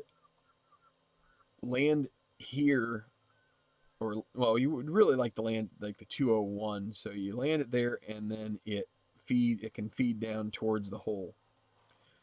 So you have to give it the wind, you have to give it the draw, and it's 205 into the wind, so you're hoping it lands 201. Now it is downhill 10 yards, so that's another problem. And we're gonna take one bit of carry off of this. So let's see. It's not drawing too much. It's gonna find the green, and we're glad it didn't draw because that would have been right in the bunker, and this is gonna make for a tough putt. But he'll have to aim probably over in here because it's gonna break right to left. So good contact. Wind played more of a factor. Miss 5% to the right. So, have we seen a good hit from anything that we've done? Putting draw, fade, high. Let's do a high with old Bazzelli. So we need 203. That means we're going into the wind. We're probably going to need 210. So that's 206 is probably not enough, right? 215. Let's try a 215. So a high 4-iron. We're not going to put any draw or fade on the ball, but let's try a high shot into this. And that means the wind is going to push it more. Let's see how this works out. This has got a chance of being decent. That's not bad at all. He hit a pretty good shot for it being sort of a slightly higher difficult shot. 2.2 miss to the right. A little light on the contact probably helped him. If he went 100, he's probably beyond the hole. So Bazzelli has had his moments in this round. So see, we got that putt. So maybe not as drastic as I thought. Let's lag Xander again. It'd be nice if he made it, but if that's a lag, I probably should have just tried the regular old putt with him, right? And he birdies. Bazzelli drains that one. And now for the par. Xander Schauffele up the hill. Not too much break. And he finds the cup. Just squeaks it in the right side, and he will get his par. So 11 pars, 1 birdie. Schauffele with a consistent round as he's heading to 13. So this is a hole where, again, we're going back into the wind. And, if this was a calm day, I would love to play like a draw and bring it up into here. But with a headwind, it's The carry is like 283. So, I mean, we could probably do it here. Let's do it. 8 yards a draw.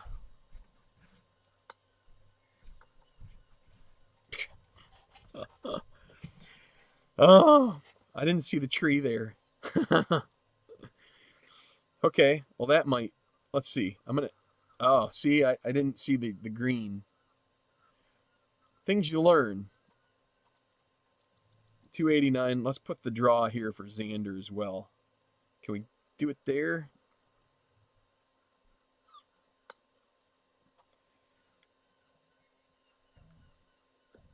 Okay. So that's not. What did he do? He must have mishit it a little bit. 95.4. Got the left component. Now here's the trouble. Left side pin with a left side fairway is not a great combo, but okay, so we've got good old Bazzelli. He found some kind of California native tree, and he's just now recovering. Might get a par out of this. You never know. So we're gonna play the draw here for Zandy. 177 up the hill, about what, 8 yards. So that's 185. Into the wind, 192. 196. Put a little extra draw on it. Put a little extra sauce. And we got to figure even more. You know what? We don't even need the draw. We don't need the draw because look at the stance. The stance is going to help him. So that's going to take it where hopefully it kind of rides along the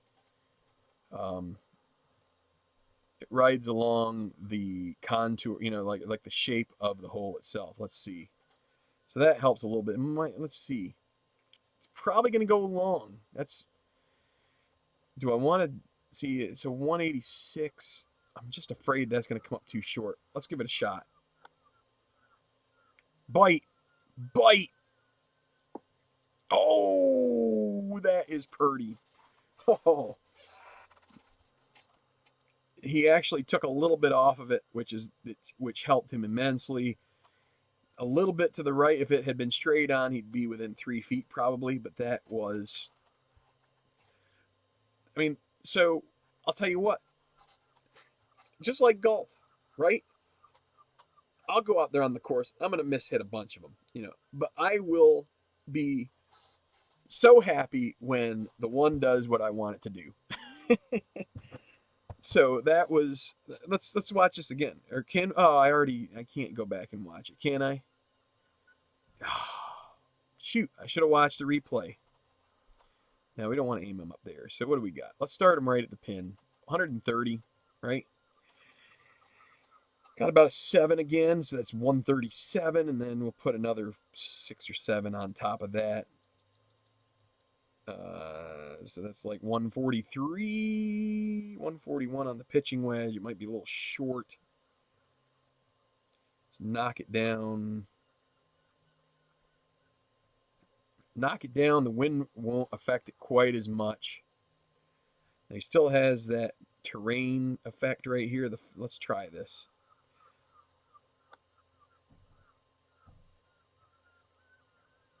Oh, just a little long. Oh, boy. Yep, said the wind wasn't going to affect it as much. Now he hit 101 too. So if he'd put it at 100 or a little bit less, he's probably looking at a putt down the hill. But instead, we're going to have to do the old chipperoony. Let's see what happens here with a chip. I think I would prefer to be chipping this guy. Let's see. Get on the ground a little earlier. It's going to go a little past. Not his greatest effort. Strokes gained. So a little too much contact on that.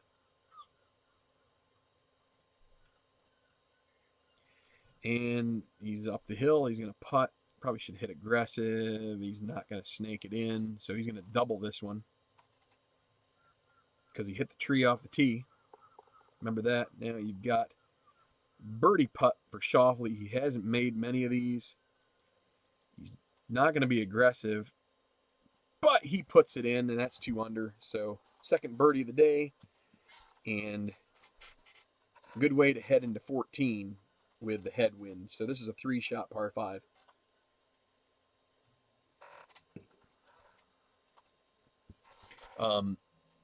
Pin back right. That's a fine pin right there. I mean, the trouble with most of the pin placements is that you see this darkened area. Let's take a look at the green. You see this darkened area here. If you miss this shelf, it really just wants to come right down to the front of the green. So especially when it's firm and fast. But you know, you have it far enough back here that you should, if you have a little bit of wiggle room here to land. So, but what you first want to do is you want to be able to put this into the fairway. And so your driver, 290 carry with a 10 to 15 mile an hour wind. What? This direction. So there's probably 8 miles an hour. That puts it 288. So you shouldn't hit at 300. Although it is down the hill, it's not, it's like 5 yards down the hill. So let's try to get a little greedy here. Let's try and cut it along. We don't want it in the bunker. The wind should push it a little bit towards the center. He kicks it a little left, and it is going to go along. How far did that travel? 300 yards. 101.7. Missed to the left. So maybe the downhill component's a little more stark than what you think. So that means you got to cut off more of this bunker. Bazzelli. Slow down. Okay. I mean, where's Shoffley's at? It's not going to hurt him. It's not like he's in deep rough, way off the beaten path. He just wants to end up somewhere, preferably. So if the pin's over here, you would want it right at this corner. Over here, you can pretty much anywhere from the center of the fairway to the right. Let's see. It's going to be uphill some. So you'd like it about 90-ish, maybe. It's a 208. That's pretty good for this 4-iron. Actually, but then there's wind. And I don't know how much of the uphill you need to factor into this. So give it a little. Oh, you can't give it a little more. You see how that changed? See how this is kind of greenish looking, 95 to 107. You go up to 3 and it goes to red. It means you're probably running into trouble. So we're just going to have to accept that you're going to be somewhere between a lob wedge and a sand wedge. And even if you end up in the rough, it's not the end of the world, but you'd like it to kick left, and it's not going to. So it's going to be in the first cut again. It's going to deaden a little bit of spin. Might be helpful in the long run. So we'll take a look at that when it's time. But now we got to get Bazzelli up into here too. Now he's got a better lie, a little more predictable. So 105, you want probably 95. So 202. I mean, it's 294. He's not getting up there. So let's go 215. We'll go 3-iron. No terrain effect. The wind is pushing it, and he's going to end up in the same position. So I guess wind direction, just sliding it a little bit to the right. So Bazzelli's here, so it's going to be Shoffley with the third shot. What's he got? 97. I'm going to say about 8 yards. That's about 106. Lob wedge is 101, which is going to be about 93 with that wind. You can't do that. You're going to end up in the front of the green. So 117. Let's see what happens when we go sand wedge high. 113. What about knockdown? 105.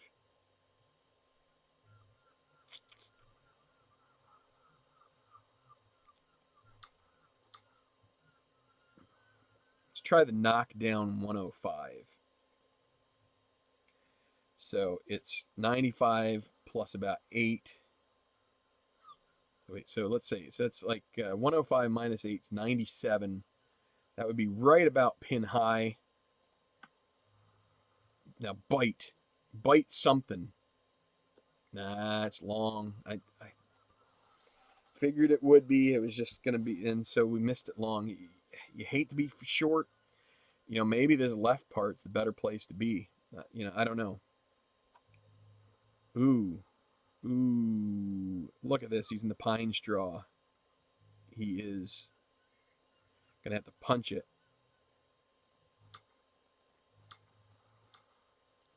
Yikes. He is in trouble. He's just going to have to play out.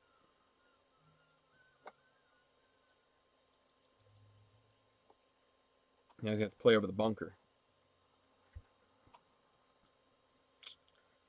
Okay. This hole is going to claim another victim. 50%, 50 yards, and it's an uphill shot. It just did it again.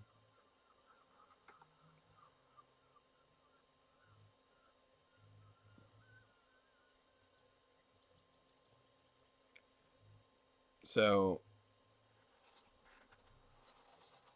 I'm tempted. I would be tempted to email over this. But I don't know.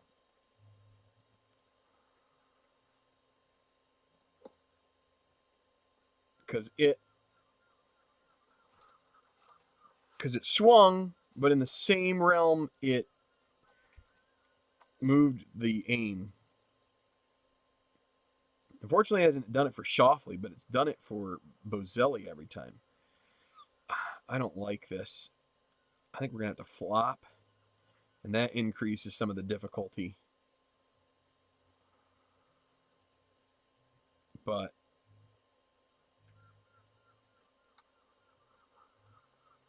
slow down. Stop, stop, stop, stop. We don't want to go too far. Okay, that's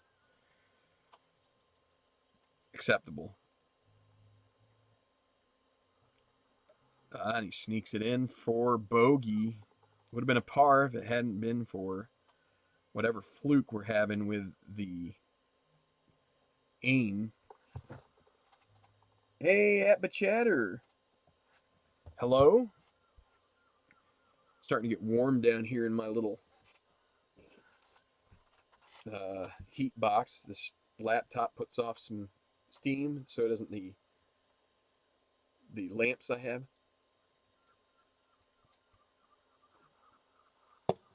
You know what?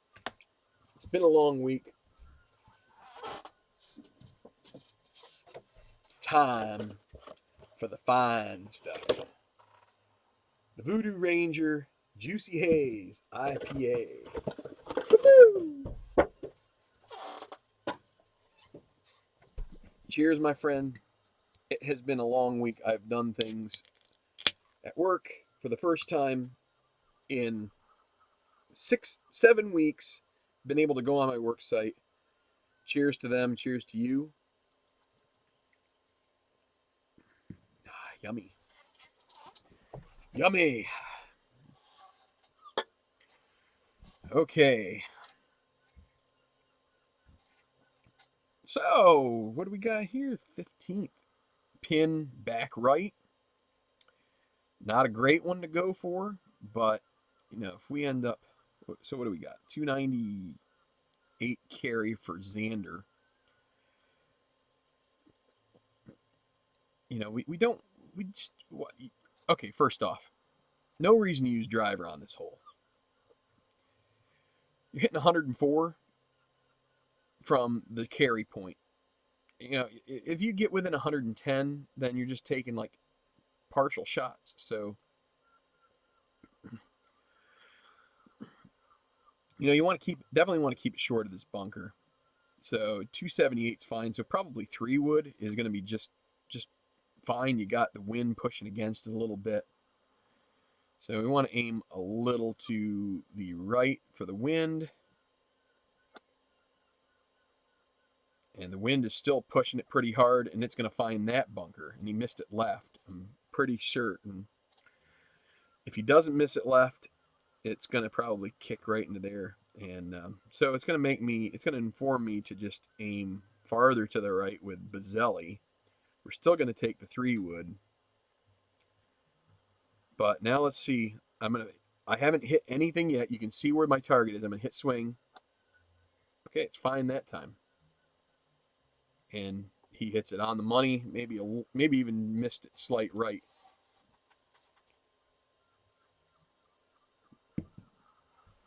But, you know, you'd want to be in the left. You know, you try go to the left. Both of these bunkers come into play. Now, Shoffley, good lie. It's going to force him to come right to left, the stance here, right? Wind is going to also, so he wants center of the green. He'll take center of the green, 138.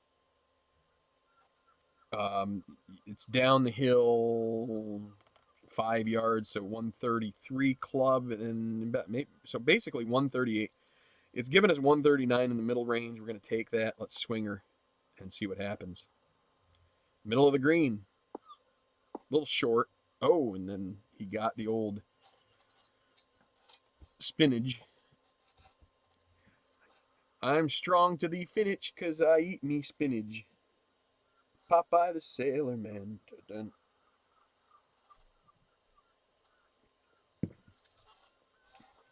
All right, Bazzelli. He's getting crazy again. Not really. He's going to try a little bit of a fade. It's pitching wedge 146. So really, we probably so yardages shown on that list are from a level lie in the fairway in average course conditions. So 146 average course conditions. So we want 124 down the hill about 5 yards, 119. Wind pushing back. So we're going to say 122. Probably forgot to factor in enough wind into that. So maybe even up to 125. 146 is going to cut it. 122 might not either. And we can't draw or can't fade in this. So we're going to have to go a little more. We're going to go a little more direct. I'm not going to bother with spin. Let's just go ahead and see how he does here. And he's going to come center. He's going to end up short too. So contact not so good. I would say, and I've found this in links as well, the headwind component is more drastic than the tailwind component. So take that for what it's worth.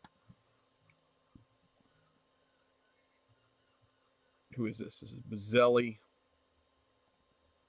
He's already +7. Let's be aggressive with it. Oh, he just mauls it. Torches it. That's what a good old Rochester boy does. He just gives it a good old heave-ho. That's a garbage plate kind of putt. Shoffley, he's going to lag it. He's going to be a little more thoughtful in his approach. Okay, it's going to stop moving. He's going to have to putt it. Oh, look at this. Look at this. Oh, is it going to make it? It's looking good. It's looking good. It's looking good. Is it going to keep going? It's looking good. Here we go. Come on. No. It almost did. Yikes. So close to saving his par with a snake. Uh,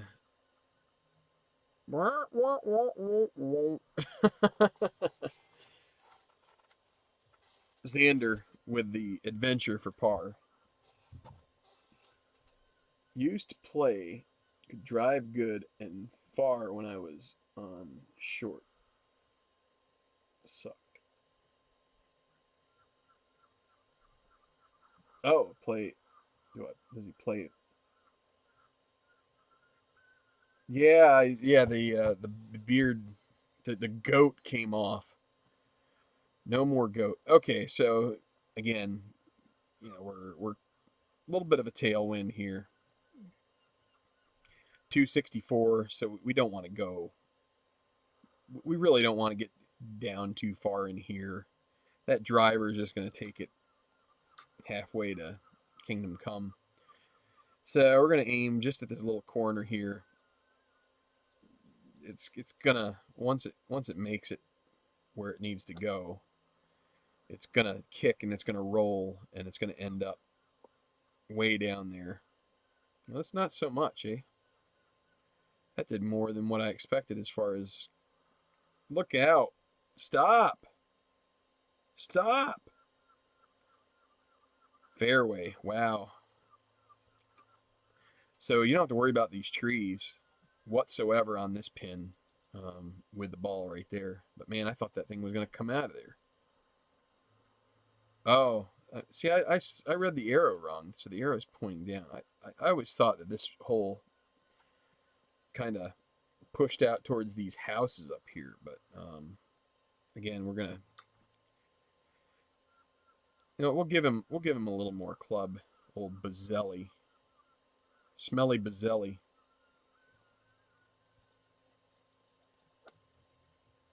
Oh, and he writes it. Oh, look out, cart path. You're gonna go riding on the Reading Railroad. Deep rough.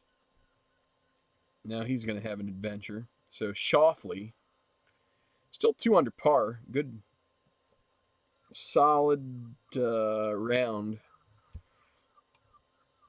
Gonna have to, if he wants to attack this pin, he's gonna have to aim it out into the rough. Now, again, you could be one thing about links, which is also kind of nice that you really just have to sort of take a little bit of a, you have to take a second here because in links you'll actually see the terrain if it's this bad. You see this 8.2 below feet. This, I mean, you see how far this is down below. He is. That's why it kept rolling towards the. It's amazing it didn't go in. Like it looks like at that kind of a slope, it would just keep rolling into the first cut. So you got competing factors here. You got this stance and you got the wind coming from opposite directions. So um,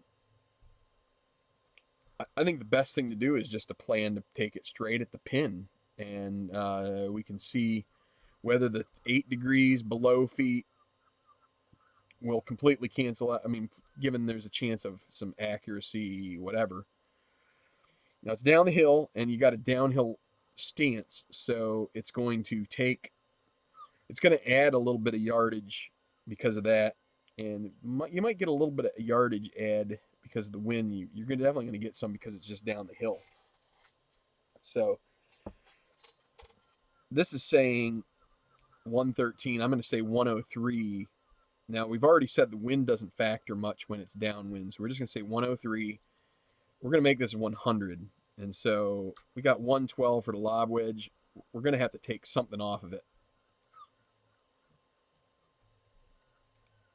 Let's try knocking it down here and see how this works out. Get up, get up, get up.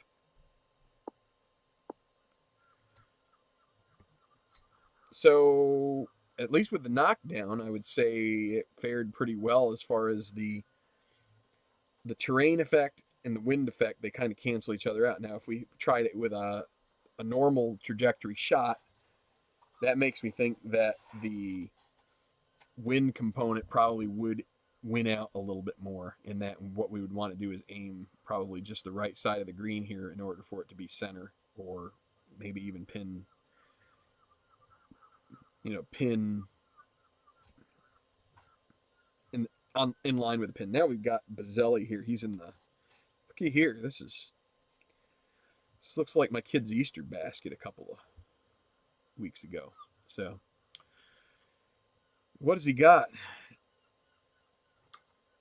He can get 115 out of it. We might have to try that.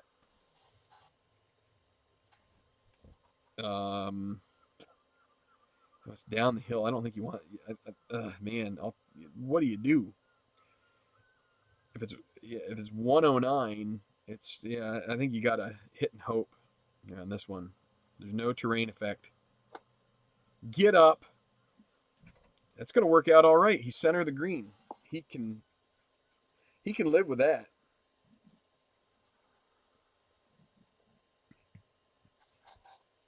My sump pump's running.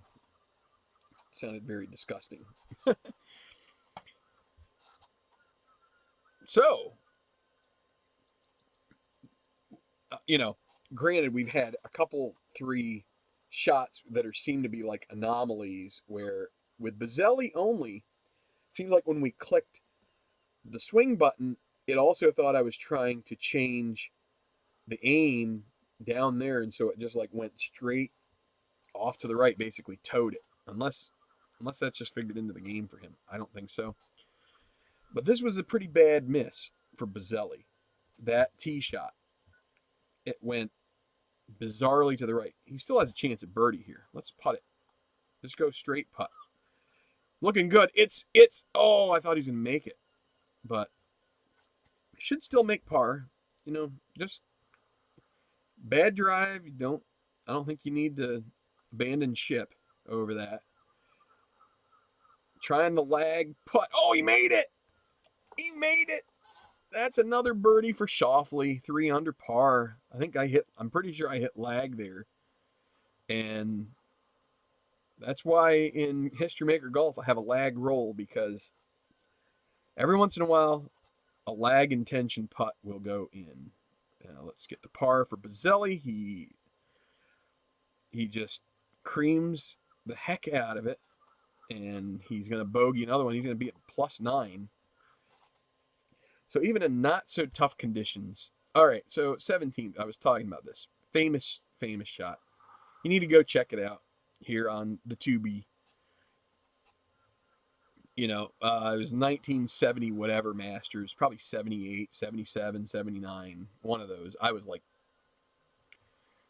just out of diapers probably, maybe still in them, you never know. Pin right here. You see where my little crosshairs are? The pin's like right there on the final day, 17th hole, 71st hole of the tournament. Watson short sides up here in this. Well, no, I don't know. So here it is. My memory of where I think it was here and here, but it could have been here and here. One or the other. He short sides. I think it's here.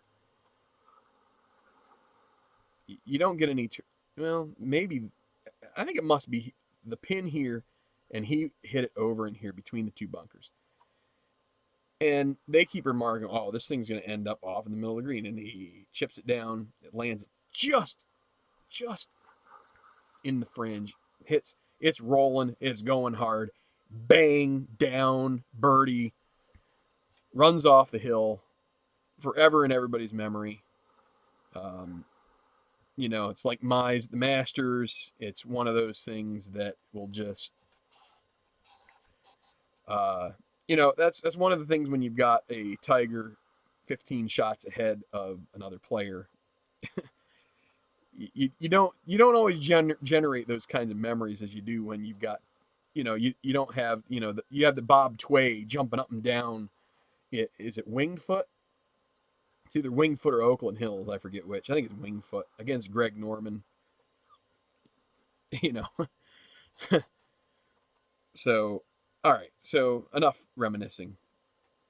214 down the hill. So I got itchy nose. Not supposed to touch your face, So I'm going to figure that's 10 yards down the hill. So we need a 204 club. It's got 217. It's going to go way over probably. But I don't know. Now I'm one. And plus you got Now I'm saying the following wind probably isn't hurting that much. Let's try drawing a little bit here.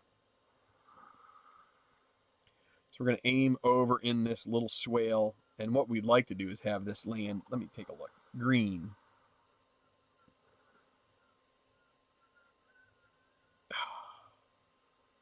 So if we get it to land in this little nook and kick, it could end up over here near the hole. That's probably the smart man's golf. So that means you want it to carry 205, but again, with the terrain down the hill, maybe let's try 195. This might end up in the bunker. Ugh. Oh no! 7 degrees left. Carried 213. And Xander. So what happened here? I guess I didn't factor enough wind into it.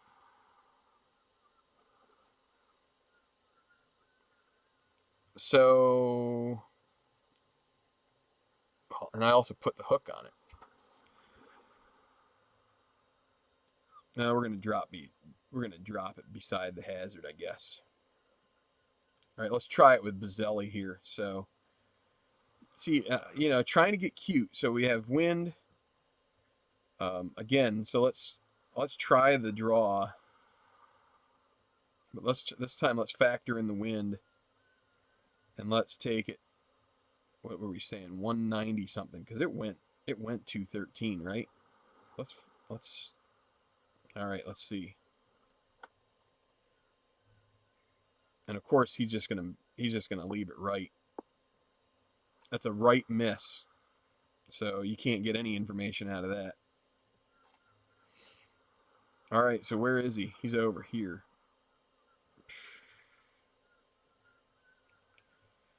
Man, that's a shame. It's going to be a good round, and now he's going to be scuffling to get to double bogey. This is a tough shot, man. I don't know if he's going to be able to do it. He'll have a chance at bogey. Get no worse than double. Still be under par. But gonna lag this guy.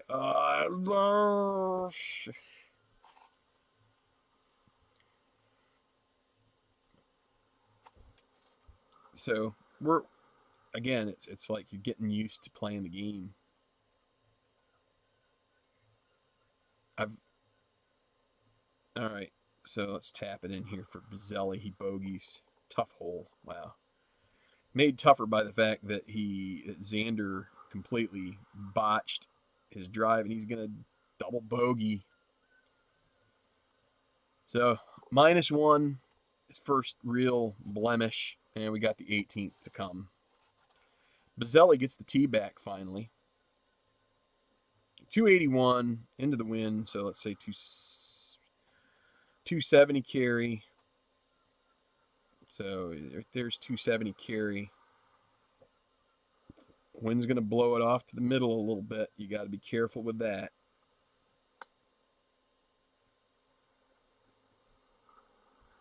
Okay.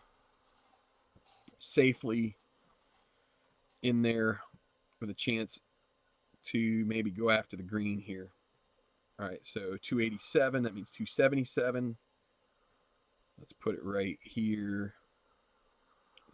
Let's take it towards the tree a little bit. We don't want to have him pull another one. Oh, and he pulled another one. What in the Harry? That's the second miss in a row.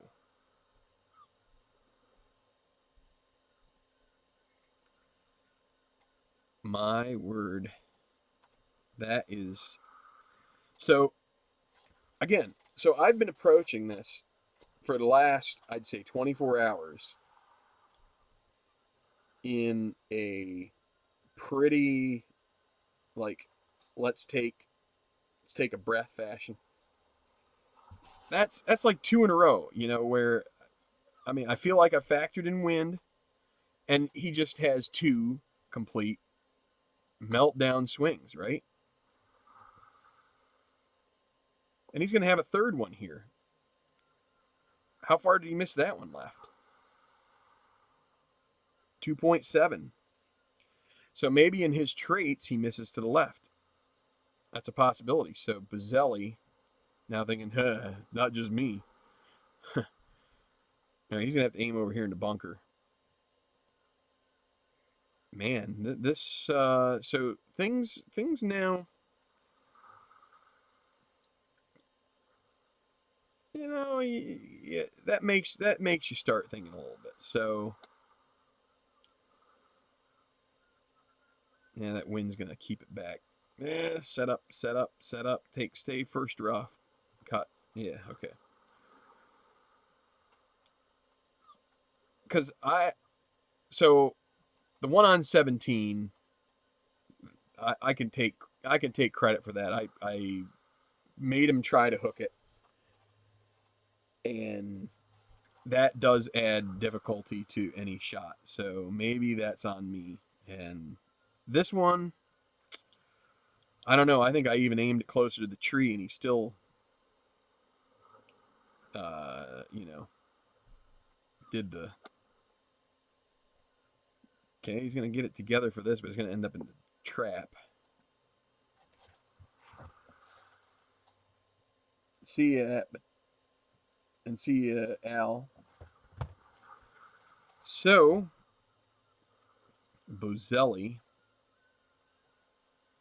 Let's try and.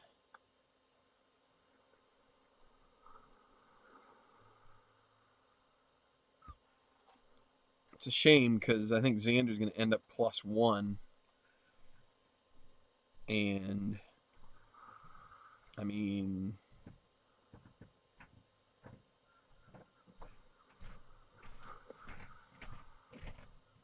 maybe. Maybe not. He's like just.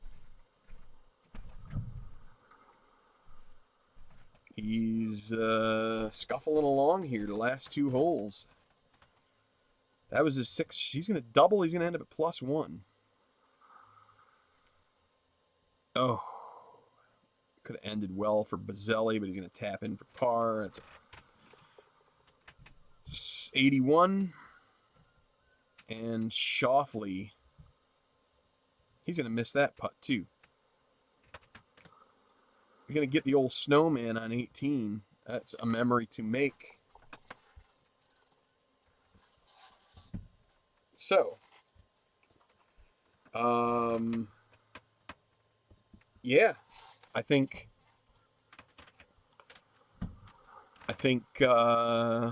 let's take a look at the shot by shot. I don't know what this does. Does this actually give you any data? I don't know. I don't know if you get any data out of this or not. 18. 16 yards to water.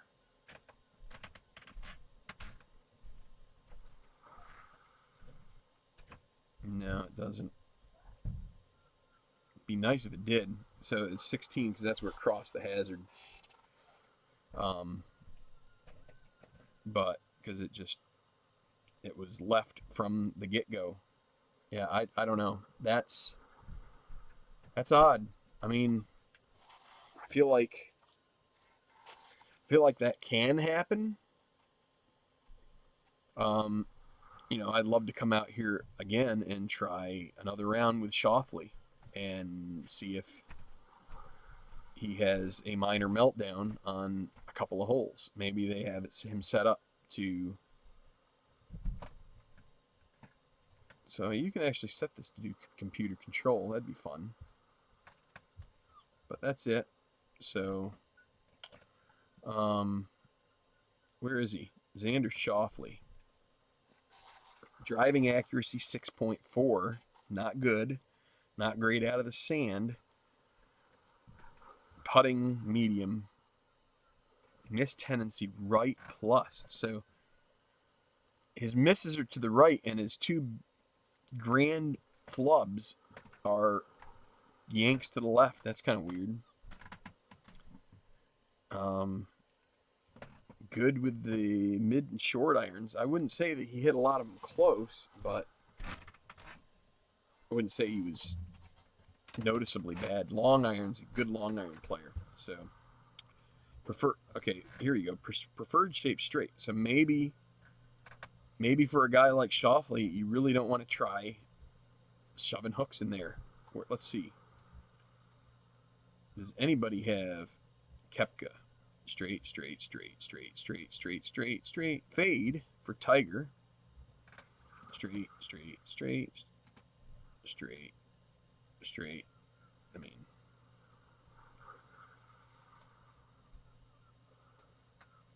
fade plus.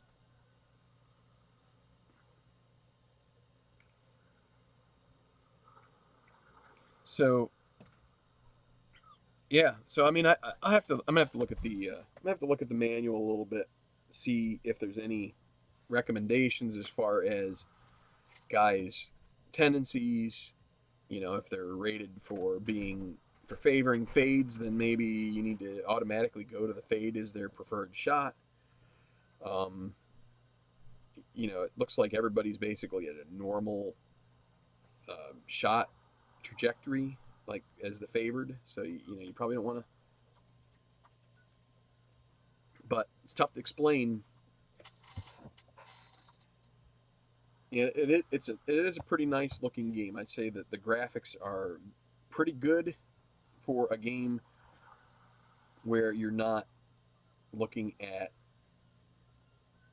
a 3D rendition of what you're trying to play. Um, you know, the the controversy has come from this, and we've talked about it, this sort of um, this randomization, mostly of the accuracy and maybe of the contact. So maybe a little bit also the third click. So there's like the 4-click meter is sort of like what they use. So you click at the start, the top gets you to power, the bottom gets you the accuracy, and then all the way around again up to there to sort of like 3 o'clock is considered your contact. Um, so you might thin it, you might fat it. As far as contact, your accuracy, you might over close the club face, you might leave it open. Um, so when I played the swing meter, and that's what I've said, I found I probably should just do a video where I just discuss this. I felt like the swing meter was too sensitive at the bottom. I felt like you miss it just a little bit, and you got a pretty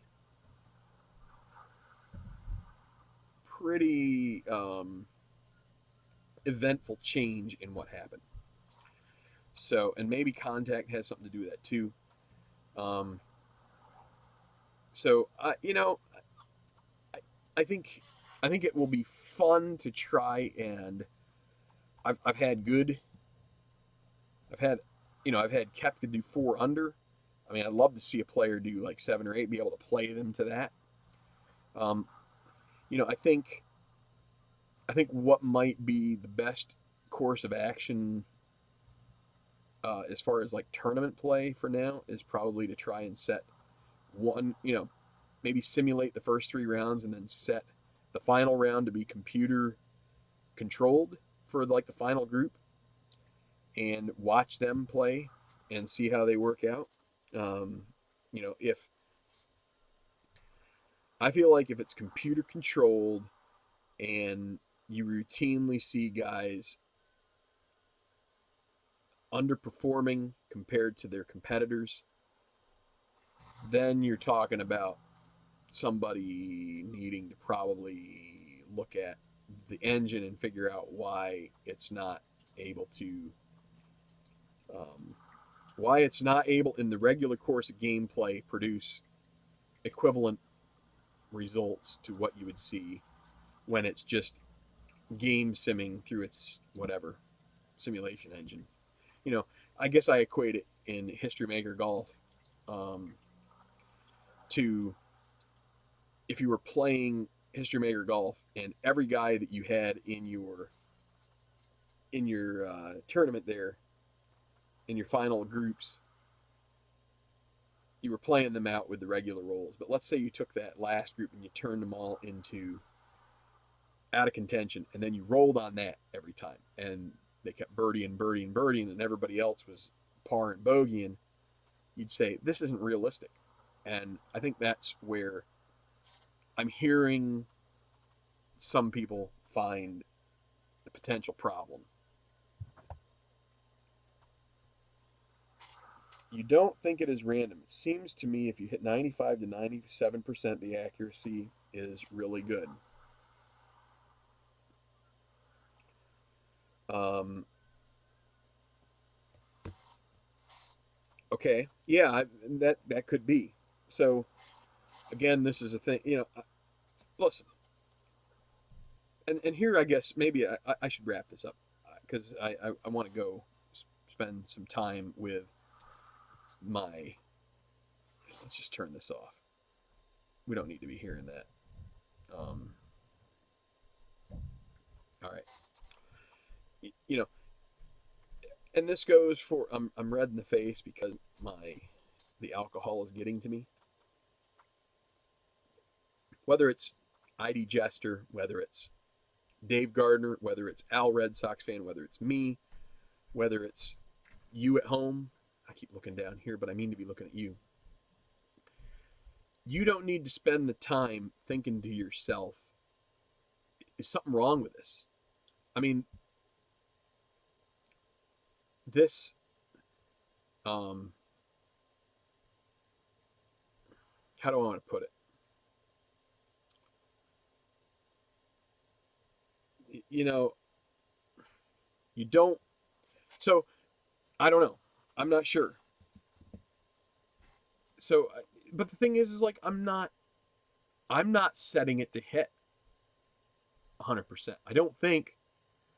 I think I have it in the range that needs to be. Now, I'll go back and watch this video. I'll watch 18. I'll be able to see where I put the target and where my um where the carry spot was. Maybe that's the best way to look at it, to say if I set the target too long, then that is again on me. And key learnings, you need to make sure that you do not over target your shots. And so that's where recording it will be really helpful, because the other thing we had were these occurrences. This seems like a legitimate problem that I hope someone in the Action PC group hears this. Had at least, I think it was 3 occurrences with Frizzelli or whatever the heck his name was. I can't remember. Where I went and clicked swing, and it thought when I clicked swing that was also resetting the target, and so he just like went shankaroony, and that's just there's some kind of a code problem there that needs to be fixed. That may be something pretty quick, or maybe it's just a recommendation that you need to click in one part. You need to avoid one part of the button there. I don't know, or hit the space bar. Probably hitting the space bar would be better. Talking about the target being the length of the club. If a club hits 200 yards, set the target 192, it should be very accurate.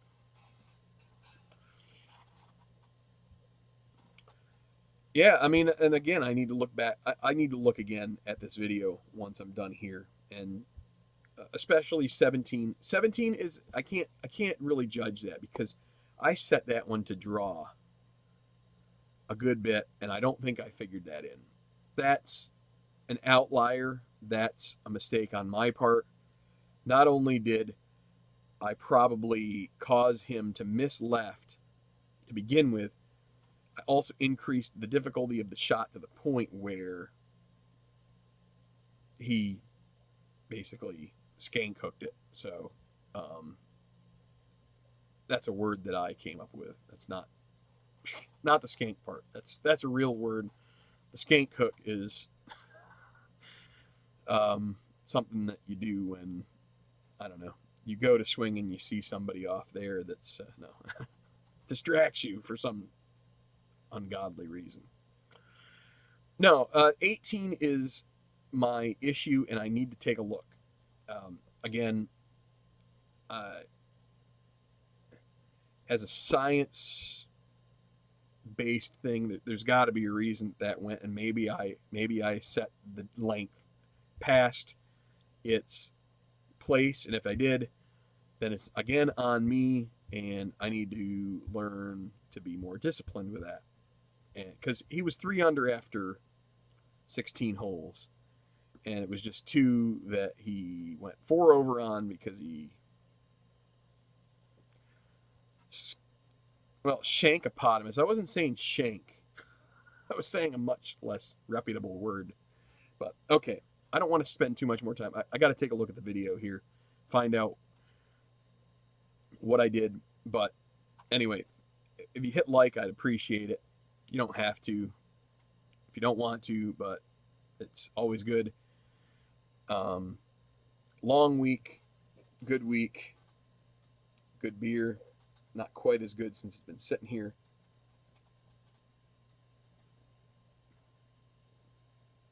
Still pretty good. Um, but don't lose heart with the game. Um, you know, the thing was released what, Tuesday, Monday or Tuesday.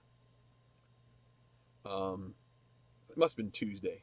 I was at home Tuesday, so 3 likes from you. Holy mackerel!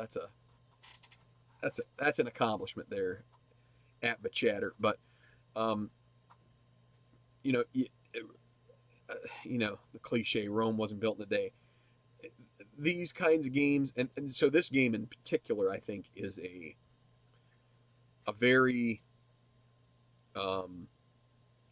I think they are you know, from what I've read of responses and things like that, I think they pride themselves on it being accurate. I don't think they want you to be able to go in there and shoot 56s in harsh conditions ever. Like, I don't think they want that. I think they want you, when you play it the way the computer plays it, I think they want it to generate extremely realistic data sets. Okay? And so I think when you go and say, don't use the computer, I think all bets are off. And I'm not sure if we can replicate what the computer does, but I think that's part of the fun that's going to be. But in the end, I also think part of the fun would be just saying, okay, I want to take this grab bag of golfers from a season and try them on 24 courses and let the computer do the best they can. See who comes out on top each week. That's fun. I mean, that's what we do on the desktop. But this is this is making me want to go and play a Tenacious Golf Tour tournament tomorrow. So we'll be on the lookout for that. We'll probably do the second half of the final round of it. I think I think that's Harbor Town, which I played on the channel in this game a couple days ago. So be on the lookout for that, and we will see you soon here on Tabletop Baseball Plus. Thanks for watching. We're still searching for the answers to this game, but that's one of the great things about games is trying to solve it. And once you do, then really taking it out for a spin. So see you next time.